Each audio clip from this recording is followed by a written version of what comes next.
ਵਾਹਿਗੁਰੂ ਸਾਹਿਬ ਜੀ। ਇੱਕ ਓੰਕਾਰ ਸਤਨਾਮ ਕਰਤਾ ਪੁਰਖ ਨਿਰਭਉ ਨਿਰਵੈਰ ਅਕਾਲ ਮੂਰਤ ਅਜੂਨੀ ਸੈਭੰ ਗੁਰ ਪ੍ਰਸਾਦ। ਕਿਰਪਾ ਕਰੋ ਦੀਨ ਕੇ ਦਾਤੇ ਮੇਰਾ ਗੁਣ ਅਵਗੁਣ ਨਾ ਵਿਚਾਰੋ ਕੋਈ। ਮਾਟੀ ਕਾ ਕਿਆ ਧੋਪੈ ਸੁਆਮੀ ਮਾਨਸ ਕੀ ਗਤ ਇਹੀ। ਕਿਆ ਹਮ ਕਥਾ ਕਿਛ ਕਥ ਨਹੀਂ ਜਾਣੈ ਪ੍ਰਭ ਭਾਵੈ ਤਿਵੈ ਬੁਲਾਨ। ਸਾਧ ਸੰਗਤ ਕੀ ਧੂਰ ਇਕ ਮੰਗੂ ਜਨ ਨਾਨਕ ਪਿਓ ਸਰਾਨ। ਕੀਤਾ ਲੋੜੀਆ ਕੰਮ ਸੋ ਹਰ ਪੈ ਆਖੀਐ ਕਾਰਜ ਦੇ ਸਵਾਰ। ਸਤਿਗੁਰ ਸੱਚ ਸਾਖੀਐ ਕੀਤਾ ਲੋੜੀਆ ਕੰਮ। ਅਗਮ ਅਗੋਚਰ ਸੱਚ ਸਾਹਿਬ ਮੇਰਾ।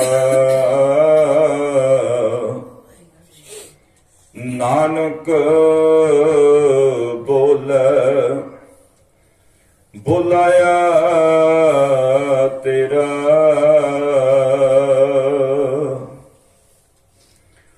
ਪਰਮ ਸਤਿਕਾਰਯੋਗ ਜਬਰ ਤਖਤ ਦੇ ਮਾਲਕ ਸਾਹਿਬ ਸਤਿਗੁਰੂ ਧੰਨ ਸ੍ਰੀ ਗੁਰੂ ਗ੍ਰੰਥ ਸਾਹਿਬ ਜੀ ਮਹਾਰਾਜ ਜੀ ਦੀ ਪਾਵਨ ਪਵਿੱਤਰ ਗੋਦ ਅੰਦਰ ਜੁੜ ਬੈਠੀ ਮਾਨ ਸਨਮਾਨ ਜੋ ਗੁਰੂ ਰੂਪ ਸਾਧ ਸੰਗਤ ਜੀ, ਜਿਸ ਤਰ੍ਹਾਂ ਕਿ ਅਸੀਂ ਤੁਸੀਂ ਸਾਰੇ ਹੀ ਭਲੀ ਪ੍ਰਕਾਰ ਜਾਣਦੇ ਹਾਂ ਕਿ ਸਾਡੇ ਬਹੁਤ ਹੀ ਸਤਿਕਾਰਯੋਗ ਸਰਦਾਰ ਸਾਹਿਬ ਸਰਦਾਰ ਹਰਵੰਸ ਸਿੰਘ ਜੀ, ਜਿਨ੍ਹਾਂ ਤੇ ਮਾਲਕ ਨੇ ਕਿਰਪਾ ਕੀਤੀ ਹੈ, ਆਪਣੀ ਬੱਚੀ ਦੇ ਆਨੰਦ ਕਾਰਜ ਤੋਂ ਪਹਿਲਾਂ ਮੇਰੇ ਦੀਨ ਦੁਨੀਆ ਦੇ ਮਾਲਕ ਧੰਨ ਗੁਰੂ ਗ੍ਰੰਥ ਸਾਹਿਬ ਮਹਾਰਾਜ ਦੇ ਚਰਨ ਪਰਸ ਕੇ ਸ੍ਰੀ ਸਹਿਜ ਪਾਠ ਦੀ ਪ੍ਰਾਰੰਭਤਾ ਕਰਵਾਈ ਤੇ ਨਾਲ ਦੀ ਨਾਲ ਅਲੱਗ-ਅਲੱਗ ਪ੍ਰਚਾਰਕਾਂ ਪਾਸੋਂ ਗੁਰਮਤਿ ਵਿਚਾਰਾਂ ਦੀ ਸਾਂਝ ਵੀ ਪਵਾਈ। ਉਸੇ ਲੜੀ ਦੇ ਤਹਿਤ ਅੱਜ ਦਾਸ ਨੂੰ ਵੀ ਸੁਭਾਗ ਬਖਸ਼ਿਸ਼ ਹੋਇਆ ਕਿ ਆਪ ਜੀ ਦੀ ਗੁਰਮਤਿ ਵਿਚਾਰਾਂ ਦੇ ਨਾਲ ਸਾਂਝ ਪਾ ਸਕੋ। ਦਾਸ ਨੂੰ ਜਿਹੜਾ ਵਿਸ਼ਾ ਮਿਲਿਆ ਸੀ ਕੁਚੱਜੀ ਸੁਚੱਜੀ ਅਤੇ ਗੁਣਵੰਤੀ, ਇਸ ਵਿਸ਼ੇ ਤੇ ਆਪ ਇਹਨਾਂ ਵਿਚਾਰ ਕਰ ਸਕਾਂ। ਆਪ ਜੀ ਕਰੋ ਕਿਰਪਾਲਤਾ, ਬਖਸ਼ੋ ਅਸੀਸ ਤਾਂ ਕਿ ਕੁਝ ਕਹਿਣ ਦਾ ਹੀਲਾ ਕਰ ਸਕਾਂ ਜੀ। ਗੁਰੂ ਕਲਗੀਧਰ ਪਾਤਸ਼ਾਹ ਜੀ ਦੀ ਬਖਸ਼ਿਸ਼ ਕੀਤੀ ਹੋਈ ਫਤਿਹ ਨਾਲ ਸਾਂਝ ਪਾਓ ਤੇ ਆਖੋ ਜੀ ਵਾਹਿਗੁਰੂ ਜੀ ਕਾ ਖਾਲਸਾ ਵਾਹਿਗੁਰੂ ਜੀ ਕੀ ਫਤਿਹ। ਸਾਧ ਸੰਗਤ, ਕੁਝ ਕੁ ਦਿਨ ਪਹਿਲਾਂ ਜਦੋਂ ਬੀਬੀ ਨਰਿੰਦਰ ਕੌਰ ਜੀ ਦਾ ਦਾਸ ਨੂੰ ਫੋਨ ਆਇਆ, ਕਹਿਣ ਲੱਗੇ ਭਾਈ ਸਾਹਿਬ ਜੀ ਸਾਡੇ ਘਰ ਬੱਚੀ ਦੇ ਆਨੰਦ ਕਾਰਜ ਨੂੰ ਮੁੱਖ ਰੱਖਦੇ ਹਾਂ, ਕੁਝ ਦਿਨ ਦੀਵਾਨ ਰੱਖੇ ਨੇ ਤੇ ਉਹਨਾਂ ਦੀਵਾਨਾਂ ਵਿੱਚ ਇੱਕ ਦਿਨ ਆਪ ਜੀ ਨੇ ਵੀ ਕਥਾ ਦੀ ਹਾਜ਼ਰੀ ਭਰਨੀ ਹੈ। ਨਾਲ ਹੀ ਬੇਨਤੀ ਕਰ ਦਿੱਤੀ ਕਿ ਭਾਈ ਸਾਹਿਬ ਜੀ ਤੁਹਾਡੇ ਵਾਸਤੇ ਵਿਸ਼ਾ ਹੈ ਕੁਚੱਜੀ ਸੁਚੱਜੀ ਅਤੇ ਗੁਣਵੰਤੀ। ਯਕੀਨ ਜਾਣਿਓ ਜਦੋਂ ਇਹ ਤਿੰਨ ਸ਼ਬਦ ਮੇਰੇ ਕੰਨਾਂ 'ਚ ਪਏ ਨੇ ਤੇ ਆਟੋਮੈਟਿਕਲੀ ਖਿਆਲ ਆਇਆ ਕਿ ਸ਼ਾਇਦ ਗੁਰੂ ਪਾਤਸ਼ਾਹ ਨੇ ਕਿਸੇ ਕੁਚੱਜੀ ਦੀ ਗੱਲ ਕੀਤੀ ਹੈ। ਧਿਆਨ ਨਾਲ ਇੱਕ ਨੁਕਤਾ ਸੁਣੋ, ਸ਼ਾਇਦ ਗੁਰੂ ਪਾਤਸ਼ਾਹ ਨੇ ਕਿਸੇ ਕੁਚੱਜੀ ਦੀ ਗੱਲ ਕੀਤੀ ਹੈ, ਸ਼ਾਇਦ ਗੁਰੂ ਪਾਤਸ਼ਾਹ ਨੇ ਕਿਸੇ ਸੁਚੱਜੀ ਦੀ ਗੱਲ ਕੀਤੀ ਹੈ, ਸ਼ਾਇਦ ਗੁਰੂ ਪਾਤਸ਼ਾਹ ਨੇ ਕਿਸੇ ਗੁਣਵੰਤੀ ਦੀ ਗੱਲ ਕੀਤੀ ਹੈ। ਚਲੋ ਸਮਾਂ ਆਪਣੀ ਚਾਲੇ ਚੱਲਦਾ ਗਿਆ, ਪਰ ਦਾਸ ਦੀ ਇੱਕ ਆਦਤ ਹੈ, ਜਿਹੜਾ ਪ੍ਰੋਗਰਾਮ ਲਾਗੇ ਆਂਦਾ ਫਿਰ ਦੇਖੀ ਜਾਏ। ਅੱਜ ਸਵੇਰੇ ਉੱਠੇ ਅੱਜ ਸਵੇਰੇ ਜਦੋਂ ਉੱਠਿਆ, ਨਿਤਨੇਮ ਕਰਨ ਤੋਂ ਉਪਰੰਤ ਜਦੋਂ ਖਿਆਲ ਆਇਆ ਕਿ ਅੱਜ ਸ਼ਾਮ ਦੀ ਕਥਾ ਦੀ ਹਾਜ਼ਰੀ ਵੀ ਹੈ, ਯਕੀਨ ਜਾਣਿਓ ਜਦੋਂ ਮੈਂ ਇਹਨਾਂ ਸ਼ਬਦਾਂ ਨੂੰ ਪੜ੍ਹ ਕੇ ਦੇਖਿਆ ਨਾ, ਮੇਰੀ ਸੋਚ ਬਿਲਕੁਲ ਬਦਲ ਗਈ ਸੀ। ਕਿਉਂਕਿ ਧਰਮ ਦੀ ਯਾਤਰਾ ਜਿਹੜੀ ਹੈ ਦੂਸਰੇ ਤੋਂ ਨਹੀਂ ਹੁੰਦੀ। ਧਰਮ ਦੀ ਯਾਤਰਾ ਆਪਣੇ ਆਪ ਤੋਂ ਸ਼ੁਰੂਆਤ ਹੁੰਦੀ ਹੈ। ਕਿਤੇ ਵੀ ਤੁਸੀਂ ਸਿਆਦ ਪੜ੍ਹ ਕੇ ਦੇਖਿਓ, ਧਰਮ ਦੀ ਯਾਤਰਾ ਦੂਸਰੇ ਤੋਂ ਬੜੀ ਸ਼ੁਰੂ ਹੁੰਦੀ ਹੈ। ਧਰਮ ਦੀ ਯਾਤਰਾ ਤੇ ਆਪਣੇ ਆਪ ਤੋਂ ਸ਼ੁਰੂ ਹੁੰਦੀ ਹੈ। ਯਕੀਨ ਜਾਣਿਓ ਜਦੋਂ ਮੈਂ ਸ਼ਬਦਾਂ ਨੂੰ ਗੌਰ ਨਾਲ ਪੜ੍ਹਿਆ ਨਾ, 3 ਸ਼ਬਦ ਨੇ, ਤੁਸੀਂ ਸਾਰੇ ਬਾਣੀ ਨਾਲ ਜੁੜੇ ਹੋ ਜੀ। ਤਕਰੀਬਨ 39 ਪੰਕਤੀਆਂ ਨੇ। ਪਹਿਲੇ ਸ਼ਬਦ 'ਚ 16 ਪੰਕਤੀਆਂ, ਦੂਜੇ ਸ਼ਬਦ 'ਚ 10 ਪੰਕਤੀਆਂ ਤੇ ਤੀਸਰੇ ਸ਼ਬਦ 'ਚ 13 ਪੰਕਤੀਆਂ ਨੇ। ਇਹ 39 ਪੰਕਤੀਆਂ ਦਾ ਇਹ ਵਿਸ਼ਾ ਸੀ ਸਾਸਨ। ਗੌਰ ਕਰਿਓ, ਕਮਣੀ ਤਾਂ ਛੱਡਦੀ ਹੈ ਕਿ ਕਿਵੇਂ 45 ਮਿੰਟਾਂ 'ਚ ਆਪਾਂ ਕਵਰ ਕਰਾਂਗੇ, ਪਰ ਅੰਦਰ ਹੀ ਅੰਦਰ ਇਹ ਕੋਈ ਆਪਣਾ ਦਾਅਵਾ ਨਹੀਂ ਜੀ। ਇਹ ਜਿਹੜੇ ਵੀ ਪ੍ਰਚਾਰਕ ਵੀਰ ਹੁੰਦੇ ਨੇ, ਮਾਲਕ ਦੀ ਖੇਡ ਹੁੰਦੀ ਹੈ। ਇਹ ਸਾਰੀਆਂ ਮਾਲਕ ਦੀਆਂ ਖੇਡਾਂ ਹੁੰਦੀਆਂ। ਜਦੋਂ ਇਹਨਾਂ ਸ਼ਬਦਾਂ ਨੂੰ ਪੜ੍ਹਿਆ ਤੇ ਸਮਝ ਆਈ, ਅਸਲ ਵਿੱਚ ਇਹ ਤਾਂ ਜੀਵਨ ਦੀਆਂ ਅਵਸਥਾਵਾਂ ਨੇ। ਇਹ ਕਿਸੇ ਕੁਚੱਜੀ ਦੀ ਗੱਲ ਨਹੀਂ ਕੀਤੀ, ਇਹ ਜੀਵਨ ਦੀਆਂ ਅਵਸਥਾਵਾਂ ਨੇ। ਇਹ ਇੱਕੇ ਜੀਵਨ ਵਿੱਚ ਵੀ 3 ਅਵਸਥਾਵਾਂ ਵਾਰੀ-ਵਾਰੀ ਆ ਸਕਦੀਆਂ। ਜਿਵੇਂ ਆਪ ਜੀ ਜਪਜੀ ਸਾਹਿਬ ਦੀ ਪਾਵਨ ਬਾਣੀ ਚ ਪੜ੍ਹਦੇ ਸੀ, 5 ਖੰਡ ਨੇ, ਹੈ ਨਾ। ਧਰਮ ਖੰਡ ਤੋਂ ਸ਼ੁਰੂਆਤ ਹੁੰਦੀ, ਮਾਰੇ ਸੱਚਖੰਡ ਵਿੱਚ ਲੈ ਜਾਂਦੇ ਨੇ। ਛੋਟੇ ਹੁੰਦੇ ਸਾਂ, ਜਦੋਂ ਬਾਣੀ ਦੀ ਵਿਚਾਰ ਨਹੀਂ ਸੀ ਨਾ, ਅਸੀਂ ਸੋਚਦੇ ਸਾਂ ਪਤਾ ਨਹੀਂ ਸੱਚਖੰਡ ਕਿਤੇ ਉੱਪਰ ਹੋਣਾ। ਜਿਵੇਂ ਜਿਵੇਂ ਬਾਣੀ ਦੀ ਵਿਚਾਰ ਕੀਤੀ ਨਾ, ਉਹ ਪਤਾ ਲੱਗਿਆ ਭਲਿਆ ਸੱਚਖੰਡ ਤਾਂ ਤੇਰੇ ਅੰਦਰ ਹੈ। ਸਤਿਗੁਰਾਂ ਨੇ ਇੱਕ ਯਾਤਰਾ ਕਰਾਈ ਜੀ। ਆਖਿਆ ਤੈਨੂੰ ਮੈਂ ਧਰਮ ਖੰਡ ਤੋਂ ਸੱਚਖੰਡ ਤੱਕ ਲੈ ਕੇ ਜਾਣਾ। ਧਰਮ ਖੰਡ, ਗਿਆਨ ਖੰਡ, ਸਰਮ ਖੰਡ, ਕਰਮ ਖੰਡ ਤੇ ਆਖਰੀ ਮੁਕਾਮ ਹੈ ਸੱਚਖੰਡ। ਇੱਥੇ ਬਸ ਨਹੀਂ। ਗੁਰੂ ਰਾਮਦਾਸ ਮਹਾਰਾਜ ਨੇ ਰਹਿੰਦੀ ਖਾਂਦੀ ਕਸਰ ਕੱਢ ਦਿੱਤੀ। ਸਾਡੀ ਬਦਕਿਸਮਤੀ, ਆਪਾਂ ਉਹਨਾਂ ਲਾਵਾਂ ਨੂੰ ਕੇਵਲ 4 ਕੁਆਂਟੀਆਂ ਨਾਲ ਜੋੜ ਕੇ ਰੱਖ ਦਿੱਤਾ ਹੈ ਕਿ ਸ਼ਾਇਦ ਇਹ 4 ਕੁਆਂਟੀਆਂ ਵਾਸਤੇ ਹੀ ਨੇ। ਉਹ 4 ਲਾਵਾਂ ਜੀਵਨ ਦੀਆਂ ਅਵਸਥਾਵਾਂ ਨੇ।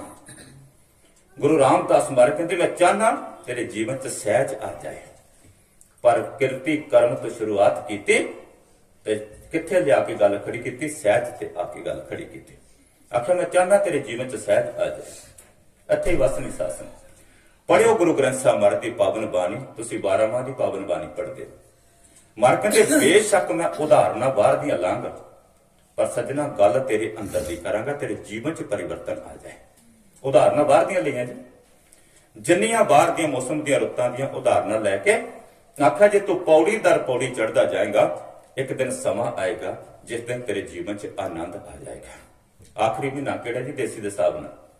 ਆਖਿਆ ਜੇ ਤੂੰ ਇਸ ਤਰ੍ਹਾਂ ਤੁਰਦਾ ਜਾਏਗਾ ਨਾ ਗੁਰੂ ਦੇ ਕਹੇ ਅਨੁਸਾਰ, ਇੱਕ ਦਿਨ ਤੂੰ ਕਹਿ ਦੇਗਾ, ਫਕਰ ਮਹਿਸੂਸ ਕਰੇਗਾ, ਫਲ ਗੁਣ ਆਨੰਦ ਉਪਾਰਜਨ ਹਰ ਸੱਜਣ ਪ੍ਰਗਟੇ ਆਏ। ਇਹੀ ਤਾਂ ਬਸ ਚਾਹੀਦਾ ਜੀ, ਜੀਵਨ 'ਚ ਆਨੰਦ ਆ ਜਾਏ। ਗੌਰ ਕਰਿਓ ਸਾਸਨ, ਮੇਰੇ ਗੁਰੂ ਨੇ ਕਿੰਨੀ ਕਿਰਪਾ ਕੀਤੀ ਜੀ। ਜੇ ਗੁਰੂ ਪਾਤਸ਼ਾਹ ਨੇ ਕਿਰਪਾ ਕੀਤੀ ਤੇ ਵਿਦਵਾਨ ਲੋਕਾਂ ਨੇ ਵੀ ਕਸਰ ਨਹੀਂ ਛੱਡੀ ਜੀ। ਉਹਨਾਂ ਨੇ ਵੀ ਇੱਕ ਹੀ ਲਵ ਸਿੱਲਾ ਵਰਤਿਆ, ਤੇਰੇ ਜੀਵਨ 'ਚ ਆਨੰਦ ਆ ਜਾਏ। ਗ੍ਰਸਤੀ ਜੀਵਨ ਦੀ ਸ਼ੁਰੂਆਤ ਜਿਹੜਾ ਕਾਰਜ ਹੈ, ਉਹਦਾ ਨਾਮ ਹੀ ਆਨੰਦ ਕਾਰਜ ਰੱਖਿਆ ਜਾਏ। ਆਖਿਆ ਤੇਰੇ ਜੀਵਨ 'ਚ ਆਨੰਦ ਆ ਜਾਏ। ਅੱਜ ਫਿਰ ਮੈਂ ਦੁਖੀ ਹਿਰਦੇ ਨਾਲ ਕਹਿਣਾ ਪੈਂਦਾ, ਅੱਜ ਵਿਆਹ ਸ਼ਾਦੀਆਂ ਹੁੰਦੀਆਂ, ਆਨੰਦ ਕਾਰਜ ਹੁੰਦੇ ਆ, ਹਰ ਇੱਕ ਰਸਮ ਵਾਸਤੇ ਸਾਡੇ ਕੋਲ ਟਾਈਮ ਹੁੰਦਾ ਜੀ। ਫਜ਼ੂਲ ਦੇ ਕੰਮ ਕਰਨ ਵਾਸਤੇ ਸਾਡੇ ਕੋਲ ਖੁੱਲਾ ਟਾਈਮ ਹੈ, ਪਰ ਜਦੋਂ ਆਨੰਦ ਕਾਰਜ ਦੀ ਵਾਰੀ ਆਉਂਦੀ ਨਾ, ਭਾਈ ਸਾਹਿਬ ਦੇ ਕੰਨਾਂ 'ਚ ਇੱਕ ਗੱਲ ਕਹਿ ਦਿੱਤੀ ਜਾਂਦੀ, ਭਾਈ ਸਾਹਿਬ ਟਾਈਮ ਨਹੀਂ ਜੇ ਜਲਦੀ ਪਹੁੰਚਣੀਆਂ ਕਰਾ ਲਿਓ। ਮੈਂ ਕਈਆਂ ਦੇ ਮੂੰਹ ਤੋਂ ਸੁਣਿਆ ਸਾਸਨ। ਸਾਡੀ ਲਾਈਨ ਇਹ ਹੈ ਨਾ, ਸਾਡਾ ਤਬਕਾ ਇਹ ਹੈ, ਸਾਨੂੰ ਦੁੱਖ ਸੁੱਖ 'ਚ ਜਾਣਾ ਪੈਂਦਾ। ਕਹਿੰਦੇ ਜਲਦੀ ਪਹੁੰਚਣੀਆਂ ਕਢਾ ਲਿਓ, ਕਿਤੇ ਲੇਟ ਨਾ ਹੋ ਜੇ ਕੰਮ। ਇੱਕ ਵਾਰ ਆਨੰਦ ਕਾਰਜ ਤੇ ਕਥਾ ਕਰਦਿਆਂ ਗੱਲ ਆਖੀ ਸੀ। ਮੇਰਾ ਇੱਕ ਸੱਜਣ ਕਹਿੰਦਾ, ਇਹ ਕਿਹੋ ਜਿਹਾ ਗ੍ਰਸਤੀ ਜੀਵਨ ਹੈ, ਇਹਦੇ ਵਿੱਚ ਸਾਰੀ ਉਮਰ ਬੰਦੇ ਦੀ ਦੌੜ ਹੀ ਲੱਗੀ ਰਹਿੰਦੀ। ਮੈਂ ਕਿਹਾ ਜਿਸ ਜੀਵਨ ਦੀ ਸ਼ੁਰੂਆਤ ਹੀ ਦੌੜ ਭੱਜ ਵਿੱਚ ਹੋਵੇ, ਉਹ ਜੀਵਨ 'ਚ ਦੌੜ ਹੀ ਰਹਿਣੀ ਹੈ ਨਾ। ਸ਼ੁਰੂਆਤ ਹੀ ਦੌੜ ਵਿੱਚ ਹੋਈ ਸਾਸਨ। ਆਨੰਦ ਕਾਰਜ ਨੂੰ ਸਮਾਂ ਹੀ ਨਹੀਂ ਦਿੱਤਾ ਜੀ। ਹਾਂ, ਇੱਕ ਪਰਿਵਾਰ ਨੇ ਮੈਨੂੰ ਬੜੇ ਪਿਆਰ ਨਾਲ ਯਾਦ ਕੀਤਾ, ਇਹ ਦੂਸਰਾ ਚਾਂਸ ਹੈ ਜੀ। ਕਹਿਣ ਲੱਗੇ ਤੁਹਾਡੇ ਵਾਸਤੇ ਖੁੱਲਾ ਟਾਈਮ ਹੈ, ਤੁਸੀਂ ਆਨੰਦ ਕਾਰਜ ਦੇ ਸਮੇਂ ਤੇ ਸਾਡੀ ਧੀ ਦਾ ਆਨੰਦ ਕਾਰਜ ਹੈ, ਸਰਦਾਰ ਅਰਜਨ ਸਿੰਘ ਜੀ ਸੰਜੇ ਨਗਰ ਜੀ। ਕਹਿਣ ਲੱਗੇ 4 ਲਾਵਾਂ ਦੀ ਤੁਸੀਂ ਡਿਟੇਲ 'ਚ ਕਥਾ ਕਰਨੀ। ਸਵਾਦ ਆ ਗਿਆ ਸਾਸਨ ਦੇ। ਉਹ ਜਿਸ ਕਾਰਜ ਦੇ ਵਿੱਚ ਸ਼ੁਰੂਆਤ ਮਹਾਰਾਜ ਨੇ ਆਨੰਦ ਆਖਿਆ ਕਿ ਤੇਰੇ ਜੀਵਨ 'ਚ ਆਨੰਦ ਆ ਜਾਏ, ਉਹ ਕਾਰਜ ਵਾਸਤੇ ਸਾਡੇ ਕੋਲ ਸਮਾਂ ਹੀ ਨਹੀਂ ਸਾਸਨ ਦੇ, ਸਮਾਂ ਹੀ ਨਹੀਂ। ਗੁਰੂ ਪਾਤਸ਼ਾਹ ਨੇ ਹਰ ਇੱਕ ਹੀ ਲਫ਼ਜ਼ੀਲਾ ਵਰਤਿਆ, ਤੇਰੇ ਜੀਵਨ 'ਚ ਕਿਤੇ ਆਨੰਦ ਆ ਜਾਏ। ਹੋਰ ਕੀ ਸਮਝ ਆਈ ਇਹਨਾਂ ਸ਼ਬਦਾਂ ਨੂੰ ਪੜ੍ਹ ਕੇ? ਤਾਂ ਕਰਕੇ ਮੈਂ ਮਹਾਰਾਜ ਤੋਂ ਲਾਭੇ ਹੋ ਗਿਆ। ਇੱਥੇ ਥੋੜਾ ਖੁੱਲ੍ਹਾ ਡੁੱਲਾ, ਕਿਉਂਕਿ ਜ਼ਬਾਨੀ ਵਿਚਾਰਾਂ ਕਰਨੀਆਂ ਹੁੰਦੀਆਂ ਔਰ ਕਾਫੀ ਦਰਮਾਲਾ ਪਰੇ ਰਹਿੰਦਾ, ਮਨ ਇਜਾਜ਼ਤ ਨਹੀਂ ਦਿੰਦਾ ਜੀ। ਮਹਾਰਾਜ ਦਾ ਸਤਿਕਾਰ ਵੀ ਨਾਲ ਬਣਿਆ ਰਹੇ ਨਾ। ਕਈ ਵਾਰੀ ਬੰਦਾ ਬੋਲਦਾ ਬੋਲਦਾ ਭੁੱਲ ਜਾਂਦਾ, ਰਮਾਲਾ ਦੇਣਾ ਕਿੰਨੀ ਕਿੰਨੀ ਦੇਰ ਮਹਾਰਾਜ ਇਸ ਤਰ੍ਹਾਂ ਦਿੰਦੇ ਨੇ, ਨਹੀਂ ਮਨ ਮੰਨਿਆ ਜੀ। ਮਹਾਰਾਜ ਦਾ ਸਤਿਕਾਰ ਵੀ ਨਾਲ ਲਾਜ਼ਮੀ ਹੈ। ਇਹਨਾਂ ਸ਼ਬਦਾਂ ਨੂੰ ਪੜ੍ਹਦਿਆਂ ਇੱਕ ਹੋਰ ਗੱਲ ਸਮਝ ਆ ਗਈ।